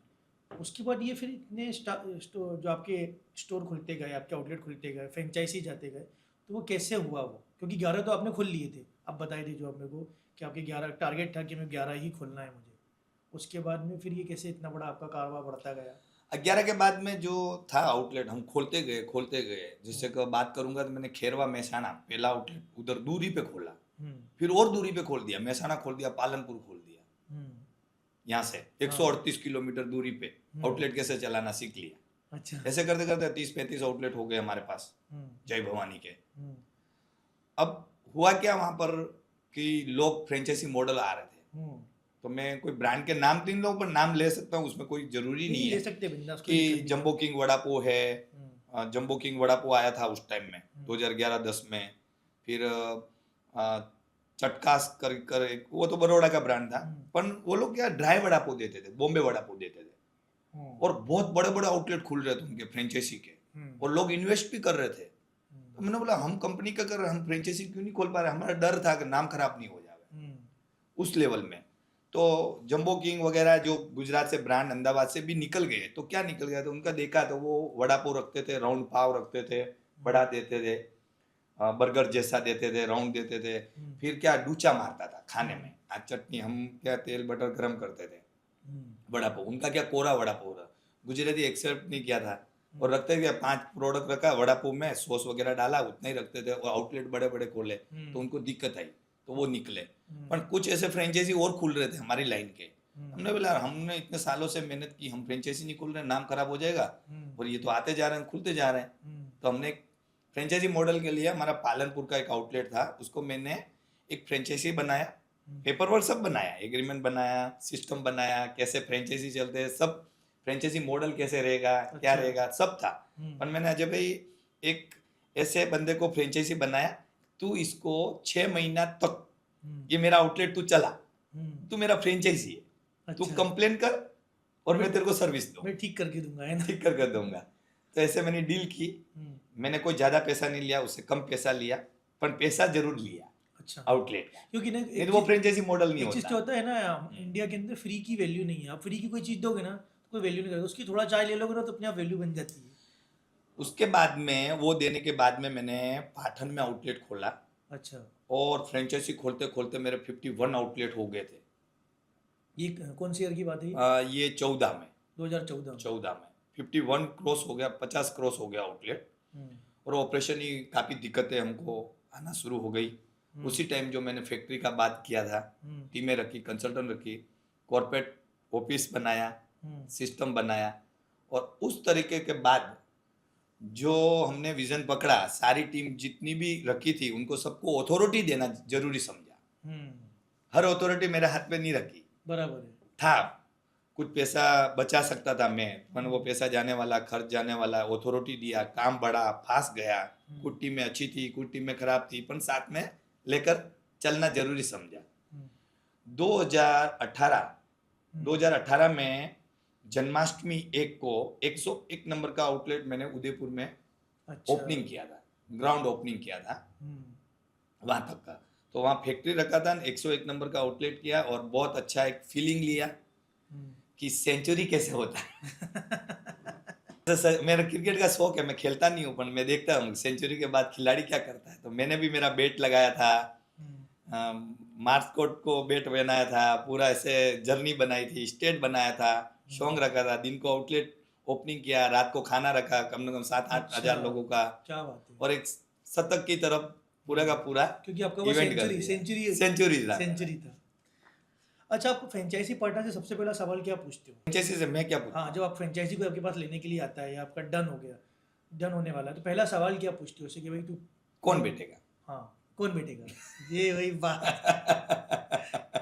एम्प्लॉय से मेरा कराने वाले या खुद बैठने सीधा वाले? बोलता है, हाँ उसको बिजनेस करना है, हाँ अब उसको खुद को पैसा लगाना है हाँ, आवक बढ़ाने के लिए, बोल। पर बोल तो देगा मेरा भतीजा बैठेगा, हम्म, मेरा चाचा फ्री है, हम्म, मैं भी फ्री हूँ शाम को, अच्छा, मेरा फैमिली फ्री है, हम्म, बिजनेस कर लेते हैं, कमिटमेंट तो बहुत अच्छा करते हैं, हम खुद बैठते हैं। पर रिकॉर्ड है हम्म, आज तक जो सवाल पूछा है मैंने, हम्म, और जो फ्रेंचाइजी बैठा है हम्म, वो आज 10-10 12-12 साल रिपीट हो गए मेरे पास, अच्छा, वो अपना बहुत कुछ बना लिया और मेरे से ज्यादा अच्छा बिजनेस चला रहे हैं। मतलब ये आपका जो सवाल है ना, कौन बैठेगा, ये सबसे सही है। ज़्यादातर लोग क्या करते हैं कि फ्रेंचाइजी, हाँ मेरा चाचा बाबा ये वो, फिर वो ध्यान देते नहीं मैं है। कोई एक फ्रेंचाइजी का ऐसा नाम नहीं लूंगा, कोई 5 फ्रेंचाइजी का नाम नहीं लूंगा, पर जिसको बोला कौन बैठेगा और उसने बोला मैं बैठूंगा और वो खुद बैठ गया है, वो फ्रेंचाइजी मेरे से ज्यादा अच्छे आउटलेट चला रहा है। आज तक की जेबीपी की सबसे महंगी गलती कौन सी, जिसपे आज भी रिग्रेट है कि नहीं ये नहीं होनी चाहिए? ऐसा तो अभी तक जर्नी में ऐसा कुछ आया नहीं, हम्म, रुकावट आई है, हम्म, हर टाइम रुकावट आई है, पर रुकावट में हमको कहीं न कहीं उसका समाधान मिला है। हम्म, तो ऐसा मैं मानूंगा तो गलती हुई है, हम्म, पर वो समाधान हुआ है, बात हुई है, पर गलती नहीं, उससे रिजल्ट अच्छा है, सीखा उससे, सीखा, गलती से सीखता है ना। गलती से सीखता, उससे रिजल्ट मुझे अच्छा है। आज 200 प्लस आउटलेट हैं, अभी आपका ग्रोथ आसानी से हो रहा है कि अब डिफिकल्टीज बढ़ गई है, जिम्मेदारियां बढ़ गई हैं, एक तरह से बोलूँगा? ऐसे बोलूं मैं बिल्कुल फ्री हूँ, अच्छा। मुझे अभी भी रोज सुबह ऑटो मोड पे मेरी कंपनी, हम्म, मुझे काम चाहिए, हम्म, मुझे बहुत आसानी हो गया, इजी हो गया कि इजी अभी- हो गया है। क्योंकि ये पूरा आपने स्ट्रक्चर बना दिया ना कि इसको ऐसे हाँ, करना है, इसको ऐसे करना अब है, मुझे इसको ऐसे करना है, इसको मेरे ऐसे करना है। सिस्टम पे मैं जाऊं तो मैं फ्री बैठा हूँ, हम्म, तो मुझे कुछ न कुछ नया सोचता हूँ हम्म, क्या करूँ, बराबर। तो इस लेवल तो मेरा काम चल रहा है, तो आसानी हो गई। जब आप एम्प्लॉय रखते हो सबसे पहली बात उससे क्या करते हो? फर्स्ट एम्प्लॉय जब, मतलब जो भी एम्प्लॉय आप किसी को रखते हो कि यार नहीं, इससे पहला क्वेश्चन यही पूछना चाहिए, जैसे मैंने फ्रेंचाइजी का पूछा इसी तरह एम्प्लॉय का भी है। मैं तो ये ट्रेनिंग बात करता हूँ हम्म, कि वो आता है कहाँ से आया है, हम्म, कौन से गांव से है, हम्म, नाम पूछो, हम्म, 3-4 दिन उसको एकदम हल्का फुल्का काम दो, हम्म, खाना वाना खिलाओ, हम्म, 5-7 दिन देखो हम्म, वो टिकता है, हम्म। फिर उससे काम की बात करो। मैंने अपनी टीम से बात किया था, तो वो बोलते हैं कि सबसे पहले आप उसको आप ट्रेनिंग देते हो, आपका कोई भी एम्प्लॉय आता है तो पहले उसको आप अपने अंडर में रखते हो, उसको सिखाते हो, फिर जिम्मेदारी देते हो कि हाँ, नहीं, एक ये लेवल काम मैंने करो। आपको आप बात बताया कि मेरा सबसे ज्यादा टाइम कहाँ गया, तो हम्म, एम्प्लॉय में गया, हम्म, तो वो सही बात है, एम्प्लॉय में गया। अब मैंने जो एम्प्लॉय जो खड़े कर दिए ना मेरे नीचे, हम्म, उनको मैं ये नीचे के लोग जो है उनको कैसे रिक्रूटमेंट करना, हम्म, उनको कैसे काम देना, जो मैं देता था पहले हम्म, इस तरीके से, वो उनको सिखा दिया। हम्म, अब अप लेवल का मैनेजर आ रहा है, कोई 50 प्लस का पैकेज का बंदा है, लाख प्लस का पैकेज का बंदा है, तो अभी भी मैं क्या सोचता हूँ, मेरी कंपनी में पहले महीने आते ही तू लाख रुपए का बंदा है तो तू कुछ मुझे एकदम पहाड़ खड़ा नहीं कर सकता है, हम्म। तू सीख समझ, पहले, सिस्टम समझ पहले। मेरी टीम को इसको बोलता हूँ तुम इसको प्रेशर मत करो, 10 दिन इसको घुमाओ, ऑफिस फैक्ट्री घूमने दो, जय भवानी जानने दो, आप 25 साल से खड़े हो, आपका परिचय करो, 20 दिन के बाद आप उससे लेना सीखो, हाँ, आप अच्छे हो, पहले सीखने दो आप उसको। बताओ, तो वो 1 महीने की सैलरी पे तुम उस पे मत रखो कि इसने क्या किया, उसको 3 महीना वेट कीजिए, 3 महीना वो काम करने के बाद में 3 महीना और दीजिए, फिर डिसीजन लीजिए ये बंदा गलत है या सही है। आप आपकी कंपनी में ऐसा करते हैं कि आप एम्प्लॉय ऑफ द मंथ, ऐसा कुछ सिस्टम है? जैसे मैं कई फ्रेंचाइजी कई कंपनियों के बारे में जानता हूँ जो एम्प्लॉयज़ को जैसे उनका फ़ोटो लगा देते हैं, एम्प्लॉय ऑफ द मंथ, इसने स्टोर में इतना अच्छा परफॉर्म किया, भले ही वो वेटर हो, भले ही वो सर्व करता हो, भले ही वो है ना बनाता हो, सफाई करता हो, ऐसा कुछ आपकी कंपनी में सिस्टम है? आप देखोगे काफी फोटो मेरे, मैंने पहले बताया है, अच्छा। तो हर दिवाली आती है, हम्म, मैं उस सारे को इकट्ठा करता हूँ, अच्छा, पार्टी प्लॉट रख लेता हूँ, ओके। माइक ले लेता हूँ, स्पीकर ले लेता हूँ, गीत गिलाता हूँ, गेम खिलाता हूँ, उस लेवल का। फिर भी मुझे ऐसा लगता है कि मेरी फैक्ट्री गया, मंडे है, छुट्टी है, सर खाना खा लिया, आ जाओ थोड़ा हंसी मजाक करते हैं, अच्छा। ट्रेनिंग देते हैं। अब उसमें जैसे साल भर कोई बंदा रखा और मेरा HR बोलेंगे या एडमिन बोलेंगे सर इसको तो अभी पगार बढ़ाई थी ना, अभी ये दिवाली में फिर पगार बढ़ा रहा है, अभी तो मार्च में बढ़ेगी।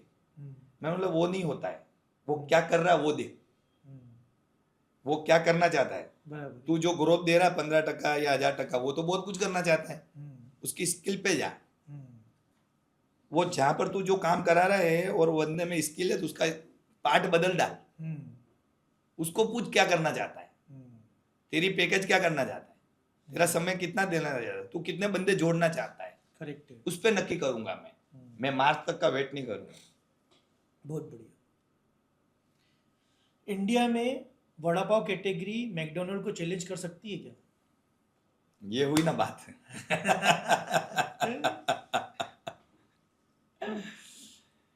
ये आपने सवाल जबरदस्त बनाया। आपने नाम लिया मैकडोनल्ड्स का, मैं कस्टमर हूँ मैकडोनल्ड्स का, खाता था। मैं बहुत बड़ा विजन है उसके पीछे कि बर्गर किंग, मैकडोनल्ड्स में जय भवानी पाव, चौरस पाव वड़ा पाव बेचता था और मैकडोनल्ड्स और बर्गर किंग राउंड में पाव बेचते हैं और 25 रुपए का बोर्ड मारते हैं। बराबर। और मैं 40 रुपये 30 रुपए का भी वड़ा पाव, अभी तो मैं 60 रुपए का बेच रहा हूँ। अच्छा। ऑयल वड़ा पाव 40 का बेच रहा हूँ। अच्छा। पर वो आज भी 25 रुपए का बोर्ड मारते हैं बर्गर की। हाँ, मैं आलू टिक्की है सब। हाँ, तो वो राउंड में बेच रहा है, मैं चौरस बेच रहा हूँ। है क्या, प्रोडक्ट तो पाव है। हाँ, वो बराबर। टिक्की है, मेरा भी टिक्की है। तो मैंने वहां बैठकर सोच लगाई, मैं कि ये लोग यहाँ काम कर सकते हैं, मैं फॉरेन इंटरनेशनल क्यों नहीं करूँ। उस टाइम में तो मेरे स्टाफ को मैं बोलता तुम बर्गर किंग में बैठकर क्या सीख कर आते हो। बोले उनका डब्बा अच्छा नहीं था। वहां कचरा डालने की तकलीफ आती थी। मैं कि और क्या लेकर आया, तो वो सोच पे मैंने 2018 में 101 नंबर का आउटलेट के टाइम में मैंने इसको इंडियन बर्गर, मेरे माइंड से मैंने एक बॉक्स बनाया, वड़ा पाव रखे और इंडियन बर्गर की तरफ इसको लॉन्च किया। अच्छा। और नाम दिया इंडियन बर्गर। Indian burger. जो आज भी वड़ा पाव बोल रहे हैं, हम इंडियन बर्गर नहीं बेच रहे, पर मैं हमारी कंपनी के, हमारे मगज में सोच हमारा इंडियन बर्गर है। हाँ, क्योंकि उसकी अपनी पोजीशनिंग आपने वैसी रखी कि ये इंडियन बर्गर की तरह ही है। तो जरूरी नहीं है कि मैकडोनल्ड का बर्गर है, ये इंडियन बर्गर है क्योंकि देसी है, बेसन से बना है। तो मेरी ब्रांड में उनसे ज़्यादा समझता हूँ, पर मेरा उनका अलग है प्रोडक्ट खिलाना और हमारा प्रोडक्ट पूरा अलग है। करेक्ट। तो हमारा बनाना ही अलग है, सर्व करना ही अलग है, हमारे कस्टमर अलग है, उनके कस्टमर अलग है। अगर मैकडोनल्ड और जेबीपी एक ही लोकेशन पर हैं तो कस्टमर जेबीपी क्यों आए? सेम लोकेशन पे, आजू बाजू में, आमने सामने है, क्यों आए? एक समय तो मैं डरता था हाँ। कैसे लोकेशन पे मैं क्यों खोलूं, यहाँ पे मैकडी पर है। आज तो मैं उसी जगह पे जाता हूँ। मैकडोनल्ड्स है, बर्गर किंग्स है, डोमिनो है, होको है, बड़ी ब्रांड कहाँ खुल रही है, वहाँ मेरा आउटलेट होना चाहिए। हाँ, तो कि वो उससे बहुत फर्क पड़ता है उस लोकेशन से। क्योंकि मेरे को जितना कंपटीशन रहे ना उतना मजा आता है। ये बात सही है कि मैं एक समय लोकेशन ढूंढता था, आज मैं बड़ी ब्रांड को देखकर मैं लोकेशन नहीं ढूंढता हूँ, पूछता हूँ कौन सी ब्रांड है, ये खोल डालो। करेक्ट है। आज जय भवानी खुलती है ना, तो मेरे कॉम्पिटिटर होंगे ना, तो वो वहां पर भी चर्चा चलती है कौन सा चल रहा है, जय भवानी खुल गया, खोल डालो। हाँ, मतलब सोच के आया हुआ जय भवानी वाला। करेक्ट है। तो कभी कभी वो मार्केट ऐसा नहीं है, वो मार्केट बहुत मस्त बन जाता है। ऐसा कोई नहीं है कि जय भवानी का कॉम्पिटिटर है, वो मार्केट इतना मस्त बन जाता है, वहां पर डिमांड आ जाता है, हर ब्रांड आ जाती है। अच्छा, अब आपको क्या लगता है कि ना वड़ा पाव कैटेगरी कितनी बड़ी है इंडिया के अंदर? वड़ा पाव कैटेगरी कितनी बड़ी है? जैसे गुजरात की बात करेंगे, वड़ा पाव, महाराष्ट्र ना, मुंबई उधर तो है ही है, ठीक है। अभी मैं जैसे बेंगलोर, चेन्नई उधर गया तो उधर मुझे कोई वड़ा पाव नहीं दिखा। अच्छा। ठीक है, तो पहले गुजरात था, तो अभी राजस्थान में कल्चर भी अभी बन गया है वड़ा पाव का। पहले समोसा कचौरी पोहा जानते थे, तो अभी राजस्थान में कल्चर बन चुका है। तो कई लोकेशन ऐसे राजस्थान में हमारे वड़ा पाव अच्छे चल रहे हैं। माउंट आबू में तो हमारा धूम मच जाती है। मैंने आपका दिल्ली में भी खाया वड़ा पाव। दिल्ली में गुड़गांव, दिल्ली में फैला गया वड़ा पाव। तो अभी धीरे धीरे अभी हम मनाली तक पहुंच गए उधर। बहुत बढ़िया। टूरिस्ट एरिया कवर कर रहे हैं। अभी आप साउथ में आपका टारगेट है कि साउथ में वड़ा पाव खाना सिखाना है लोगों को, है ना? साउथ में ऐसे मैं बेंगलोर में काम कर रहा हूँ। अच्छा। कोरोना पहले भी मैंने काम किया हुआ है बेंगलोर में। दो आउटलेट थे हमारे। कोरोना के बाद वहाँ 2000 किलोमीटर दूरी पे कोई जाना पसंद नहीं करता था। अच्छा। तो एक इश्यू आया, पर अभी रीओपनिंग वापस कर चुका हूँ मैं। एक कोरोना से मुझे याद आया, कोविड में तो सब बंद हो गया था, उस समय क्या किया था? उस समय तो स्टोर भी बंद, सब बंद। कोविड जैसे 2020 में आया था। 2020 पक्का 25 मालूम है हाँ, आपको? 25 मार्च को आया था। मेरे 25 को मार्च याद को है, आया था। उस दिन मैं घर में अकेला था, मैं मुंबई में था और मैं डर गया था। मुझे याद है मेरे पास, क्योंकि मैं तो अकेला रहता हूँ मुंबई में भी, अच्छा। तो मुझे ना खाना बनाना ना तो कुछ आता, तो मैं डर गया था कि अब मैं क्या करूँ, सब बंद 12 बजे से, और अगले दिन खाना भी कैसे खाऊंगा। पैसा ही सब कुछ नहीं था उस समय फैमिली होना बहुत ज़रूरी था, और फैमिली मेरी दूर थी और उस समय मैं नहीं जा पा रहा था। तो मुझे आज भी वो डेट याद है, 25 मार्च 2020। मोदी जी ने 8 बजे आके टीवी पे बोला था कि आज रात 12 बजे से सब बंद। मेरे भांजे की शादी थी, कोविड आया उस टाइम में। 1 मार्च को मैं गाँव राजस्थान गए हुए थे। अच्छा। और हमारे कंपनी में सैलरी होती है 10 तारीख को। अच्छा। सब रेंटल के दुकाने के रेंटल निकलते हैं 10 तारीख को। 10 तारीख को सैलरी नहीं होते, 11 तारीख को मैं अकाउंट को फाइन मार देता हूँ। अच्छा, कि भाई क्यों नहीं दिया? क्यों नहीं दिए, बराबर। तो मेरे भांजे की शादी थी 11 मार्च या 10 मार्च। 10 मार्च मेरा बर्थडे था, शादी थी। अच्छा। तो मुझे 12 तारीख को फोन आया था, सर खाते में पैसे नहीं है, खाते में पैसे नहीं है। मैं क्या हुआ, क्यों पैसे नहीं है? बोले सेल डाउन चल रहे हैं। मैं क्यों? बोले कोरोना। तो मैं क्या कोरोना? क्या? मैंने बोला क्या कोरोना? मैं शादी में हूँ, फोन रख, बाद में बात करता हूँ, पगार वगार दे दे, कैसे भी कर दे। फिर 2 दिन के बाद 14 तारीख को बात हुई। बोले सर कब आ रहे हो? मैं क्या हुआ? बोले सर रेंटल 1-2 बाकी है। मैं क्यों? बोले सर कोरोना। अच्छा। मैं 16 तारीख अहमदाबाद पहुंचा, तो मैं देखता हूँ तो मास्क लगना शुरू हो गए थे। लोगों को डर, सोशल मैं डिस्टेंसिंग क्या हो मेंटेन रहा कर रहे थे। हाँ, है? सोशल अरे क्या है? मैं खाते में क्या? बोले नहीं। मैं क्या है, क्या ये वो चल रहा क्या है? तो 16 और 17, 18 और 19 हो गया तारीख। माहौल बनना स्टार्ट और हो गया था। 19 तारीख को एक दिन बंद रखने का मोदी जी ने ऐलान किया। क्या क्या? एक दिन। 20 तारीख या 21 तारीख का, 25 को नहीं 21 को बोला होगा। 25 को बोला, 25 देखो, 19 को आप जो बोल रहे हैं ना, स्टार्ट हो नहीं, गया था हम फेज। हम हम चेक कर लेंगे। हाँ। कोई बात नहीं, हम चेक कर लेंगे। मेरे माइंड में ऐसा है 21 मार्च या 22 मार्च परफेक्ट तारीख है। 22 मार्च 22 मार्च को सब पूरा बंद रहेगा, ऐसा हुआ था। और 22 मार्च के बाद सीधा बोल दिया अप्रैल तक बंद रहेगा। हाँ, पूरा के लिए एक महीने के लिए सब। 1 महीने के लिए लॉकडाउन लग गया। तो कोरोना का जो माहौल था ना, जो मोदी साहब ने बताया 22 तारीख को एक दिन का लॉकडाउन है, हर गैलरी में आना है, थाली बजाना है, दीवा जलाना है। तो हम भी बड़ी बड़ी थाली लगकर अपनी ट्रेस कैसे भगा? पैसा तो खाते में है नहीं, सैलरी बाकी, क्या करेंगे राम जाने। तो हम भी थाली बजाकर मजा ले लिया। और 23 को तो शाम तक बुलाया, ऐसा ऐलान कर दिया 1 महीने के लिए। खुश बैठ गए, सारे धंधे बंद, रोड सुनसान, बाहर निकले नहीं, दूध कब मिले, डेयरी क्या मिले, कुछ समझ में नहीं आया। 5-6 दिन तो हम भी उसको ही फॉलो किया, जहाँ स्टाफ है वहाँ है।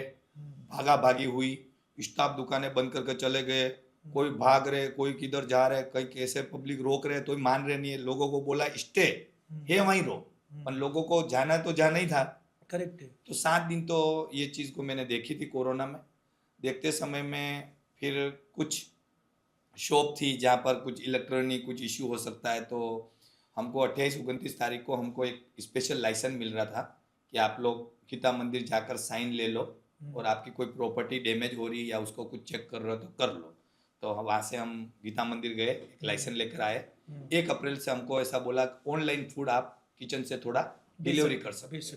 तो हमने 1-2 आउटलेट के किचन ऑनलाइन डिलीवरी के लिए शुरू करना जरूरी समझा। गर्मी का टाइम था, हमारी दुकान जहाँ भी थी, जहाँ हमारे आजू बाजू कैंप लगे हुए थे, पुलिस व्यवस्था में लगे रहते थे सारे लोग, तो उनको पानी पहुँचाना है, कहीं चाय बना कर ले जाना है, ये छोटी मोटी हमने सेवा ऐसे शुरू की। तो ऐसे बाहर हमको जाने मिलना शुरू हुआ। तो उस टाइम में मेरी फैक्ट्री पे भी मैंने 1 महीने बाद विजिट करना शुरू किया। अच्छा। 10, 15, 20 दिन के बाद तो कहीं थोड़े थोड़े पैसे मिले, कहीं पेटी कैश पड़ा था, माल सामान देगा, ऐसा कर कर बटोर कर खुश हुए थे। पर फिर क्या होता, वेजिटेबल की दुकानें खुलती थी, किराना जरूरियात चीजें खुलती थी, हाँ, एसेंशियल चीजें ही मिलती अब थी। क्या था, नमकीन वगैरह सब बंद था बाजार। तो मेरी एक फैक्ट्री भी थी, मेरे को थोड़ा नमकीन बनाते थे, तो मैंने कहा ये नमकीन अपने किसी को सेल कर देते हैं, या कोई वेजिटेबल वाले को दे देते हैं, या कहीं ऐसे फ्री में बांट देते हैं। तो एक ऑर्डर मिला मुझे, आपके पास पड़ा है, तो मैंने नमकीन दिया। नमकीन दिया तो 1 महीने बाद परमिशन थोड़ा मिला, हम काम कर सकते हैं। तो मुझे 2-3 महीना नमकीन का बिजनेस, रतलामी सेव, सिंह भुजिया, ये बनाकर मैं सप्लाई करना शुरू किया, क्योंकि जय भवानी टोटली बंद था। सही बात है। 0-0 पैसा नहीं था। वो नमकीन के बिजनेस से धीरे धीरे शुरू किया। फिर वापिस तीसरे महीने लेयर बढ़ गई, थर्ड लेयर आ रही है। फिर जब खोलने का आया तब लोग आने से डर रहे थे, फिर के लिए 8 बजे बंद हो फिर जाएगा। बंदे को लाए। फिर जब जुलाई अगस्त में जब बिजनेस शुरू करने गए तो लाइट बिल भी बढ़ गए, लाइट बिल चालू थे, टैक्स बिल भी चालू थे, जीएसटी भरने बाकी थे, पैसा चाहिए, सब कुछ अटक गया था। तो काम करते करते करते करते जितनी दुकानों में माल बंद था, जो 22 तारीख को बंद हुआ, वो माल सब खत्म, सब खराब भी हो गया है ना। मार्केट ऐसा हो गया, कैश पैसा मांगने बगैर कुछ खरीदी में कुछ दे रहा ही नहीं है। मार्केट में से कुछ नहीं मिल रहा हमको, कैश पैसा चाहिए। बिजनेस खड़ा करे करे कैसे, दिवाली तक ऐसा सामना किया। धीरे धीरे थोड़ा रूटीन पे लाए, पॉजिटिव थिंग रखी। फिर जनवरी आया, फिर सेकंड लेयर वापस आई, तब 1 साल के बाद सेकंड लेयर आई थी। फिर खड़े हुए, फिर गिरे। तो आज आपका जो पहला पॉइंट था ना, आज आपको 50,000 मिले तो क्या करो, हमको नहीं मालूम है कि हमारा कल कब 0 होने वाला है। 50 नहीं, 1 रुपया भी नहीं है तो खड़ा होना पड़ेगा। अच्छा, नेक्स्ट विजन क्या है जेबीपी का? अभी तो नेक्स्ट विजन में क्या है, हम अभी हाल में हम 5 कंट्री में काम कर रहे हैं। कुछ दुबई, हम ये जनवरी मार्च में हमारा खोलने का प्लान था। दिवाली पहले सर्वे हुआ था, फिर युद्ध महामारी आई ऐसी, तो उसके रुके हुए हैं। और बैक सपोर्ट में हम काम कर रहे हैं कि जल्दी से जल्दी हमारा टीम और स्ट्रॉन्ग बने, परफेक्ट और हो जावे, हमारी जो चेन है वो मजबूत हो जावे, हमारे कस्टमर तक हम और कितने ज़्यादा कस्टमर कैसे बना जावे, और हेल्थ कॉन्सेप्ट मेनू और कब नया नया ट्रेनिंग मेनू कैसे लावे। और एक्सपैंड के लिए सोच रहे हैं कि फ्यूचर जब बड़ी कंपनी बढ़ती है और बड़े सपने देखते हैं, आईपीओ वाईपीओ लाते हैं, उस लेवल का कुछ सोच बना रखी है हम लोगों ने। अच्छा, क्यूएसआर इंडस्ट्री में सबसे बड़ा अपॉर्चुनिटी क्या है? क्यूएसआर बोले तो क्विक रेस्टोरेंट सर्विस, जो आपका मॉडल है, इसके अंदर सबसे बड़ी अपॉर्चुनिटी क्या है? कभी भी शुरू करो, सुबह 6 बजे करो तो बिजनेस शुरू हो जाता है, 5 बजे करो तो शुरू होता है, कम लोगों में काम शुरू हो जाता है, कम इन्वेस्टमेंट में काम शुरू हो जाता है, सेल्फ सर्विस होता है, एम्प्लॉय भी कम रहते हैं, एम्प्लॉय कम रहते हैं। और ऐसी कोई हमारा मेनू में ऐसी चीज नहीं है जो सुबह 7 बजे आएगा पोहा चाय भी खिला देंगे, सुबह आएगा ब्रेड बटर खिला देंगे, 12 बजे आएगा तो वड़ा पाव खिला देंगे, रात को भाजी पाव खिला देंगे, चाइनीज खिला देंगे। अभी जैसे कि आप भी बोले थे कि आईपीओ लाना है, तो कब लाने का सोच रहे हैं?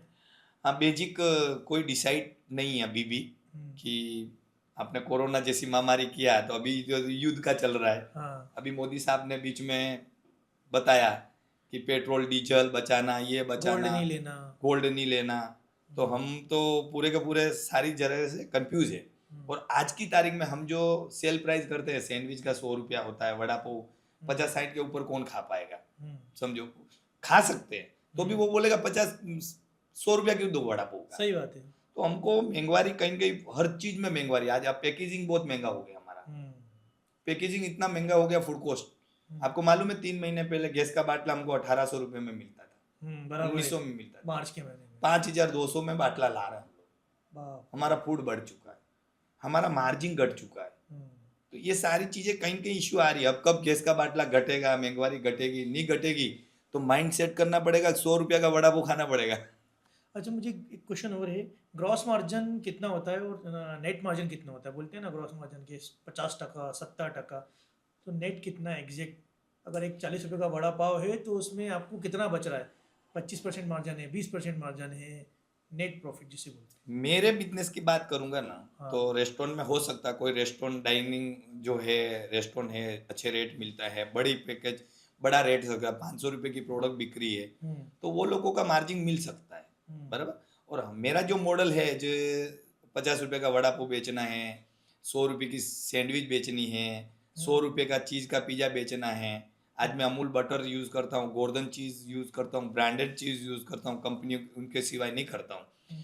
तो हमारा चीज़ बटर का काम रहता है मेन। तो लोकल चीज़ बटर तो हम यूज़ कर नहीं सकते, तो उसके रेट भी बहुत हाई हो गए हैं। हाँ बहुत हाई, बराबर। रेट हम बढ़ा नहीं पा रहे हैं। तो मार्जिन क्या होता है, हम 50% फूड कॉस्ट बताते हैं।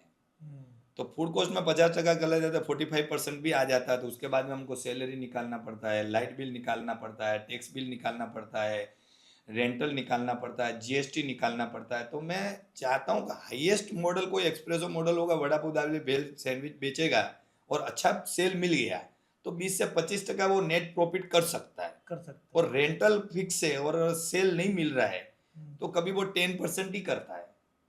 और ऐसा सर्विस बरोबर नहीं किया ना, आउटलेट खोल दिया तो वो ब्रेक इवन भी नहीं हो पाएगा। एक थोड़ा टफ क्वेश्चन है, आजकल लोग है ना फ्रेंचाइजी बेच के लोग को पागल बना रहा है, तो आपका क्या उसमें रिव्यू है? क्योंकि देखा है मैंने कि लोग फ्रेंचाइजी बेचने के टाइम पे कुछ भी कर देते हैं, हम ये करेंगे वो करेंगे, सारे कमिटमेंट्स दे देते हैं और बाद में फिर वो कमिटमेंट्स पूरे नहीं होते। तो इसमें आपका क्या रिव्यू है? मैं ओवरऑल सबका बोल रहा हूँ, मैं जीबीपी का नहीं बोल रहा हूँ, मैं एक जनरल क्वेश्चन है। फ्रेंचाइजी जो सेल कर रहे हैं और मॉडल कर रहे हैं वो तो उनका मॉडल है। अब फ्रेंचाइजी लेने वाले हैं वो क्या समझे और क्यों लिया वो उन पे होता है। मेरी बात करूंगा तो मैं पूरा ओपन रहता हूँ। जो मैं मेरी टीम को पूरा का पूरा सिखाते हैं, आज भी तारीख में हम एम्प्लॉय फ्रेंचाइजी को कभी नहीं बोलते कि हम टिका पाएंगे। अच्छा, क्यों? हम उनके राजा नहीं है। करेक्ट है, हम राजा नहीं, हम उनको ट्रेनिंग देते हैं, सैलरी फ्रेंचाइजी देगा। बराबर है। आप रिलेशन बनाओ, आप उनको टिकाओ, हम आपको ट्रेनिंग देंगे, सपोर्ट देंगे। हाँ, अदर फ्रेंचाइजी आप जो बात कर रहे हैं, कुछ फ्रेंचाइजी होंगे कुछ लिख कर देते होंगे हाँ मतलब कि हम कमिटमेंट, फॉल्स कमिटमेंट आपको देते हैं स्टाफ दे देंगे, हम, आपको वो कर देंगे, बराबर, हाँ सही आपको बोला। इतना प्रॉफिट दे देंगे, ये नहीं दे देंगे। हमारे मॉडल में मैं जो कमिटमेंट करता हूँ और मेरी टीम कमिटमेंट करती है। मेरी टीम कमिटमेंट करती है, એટલે किशन सिंह राजपूत ने कमिटमेंट किया, ये मैं जानता हूँ। मेरी फ्रेंचाइजी को बोलता हूँ कितना बड़ा एग्रीमेंट है, एग्रीमेंट की जगह ये एग्रीमेंट है मेरा, जबान एग्रीमेंट है, मैं जो बोल रहा हूँ वो तूने नहीं किया, बिजनेस फेल हो जाएगा। करेक्ट है। उस चीज पे वो फोकस करता है तो फ्रेंचाइजी बरोबर है। आजकल के जो नए एंटरप्रेन्योर आ रहे हैं, जैसे स्टार्टअप जो कर रहे हैं, वो सबसे बड़ी गलती क्या कर रहे हैं, आपको क्या लगता है? जो आप मार्केट देखते होगे, इतना आपकी टीम है, सब रिसर्च चलता रहता है, आप जैसे बताए छोटी छोटी चीज़ों पे काम करते हो, तो क्या गलती कर रहे हैं लोग आजकल? जल्दी एक हीरो बनना जब बात कर रहे हैं कि सब रात को रात सबको बनना है, तो गलती गलती नहीं मानेंगे, उनको गलती नहीं कर रहे, बिजनेस करना चाहिए। बिजनेस कर कर जो आज कैफे बन रहे हैं, बड़े रेस्टोरेंट बन रहे हैं, कियोस्क में आ रहे हैं या बड़ा डाइनिंग बना रहे हैं, रेस्टोरेंट बना रहे हैं, बनाने के बाद में उसमें आपने सोचा हो ना कि ये मेरा बिजनेस मुझे आगे फ्रेंचाइजी मॉडल में ले जाना है, तो पहले तू तेरा बिजनेस उसको ठीक कर ले। 365 दिन तूने सोचा है कि मेरे को 5,000 सेल से 15,000 लेना है, तो तू पहले ले सीख ले, मॉडल पेपर पे रेडी है, फिर फ्रेंचाइजी सेल कर। आजकल तो एक या दो स्टोर होते हैं, लोग फ्रेंचाइजी बांटना स्टार्ट कर देते हैं। तो वहां पर कुछ न कुछ दिक्कतें आ रही है। फिर कुछ फ्रेंचाइजी नहीं होते, वो खुद का अपना रेस्टोरेंट खोलता है, वो खोलता है। अब खोलने के बाद में उसने साल भर वेट नहीं किया ना, उसने हॉस्पिटल बिजनेस है, उसने टाइम नहीं दिया बिजनेस पे, और उसने बिजनेस खोल लिया और साइड में 3 बिजनेस है या और कुछ काम है, तो वहां पर भी वो बिजनेस उसका गलती हो सकती है। मतलब ये आपके बच्चे आगे जाके फ्यूचर में पापा का बिजनेस ही संभालेंगे, या पहले उनको एक्सपीरियंस के लिए भेजोगे, भाई पहले सीख के आओ उसके बाद आना, ऐसा है कि डायरेक्ट बिजनेस में एंट्री कराएंगे? 1% भी नहीं सोचा मेरे बिजनेस में वो आएंगे नहीं आएंगे, ये चेन वो आगे ले जाएंगे।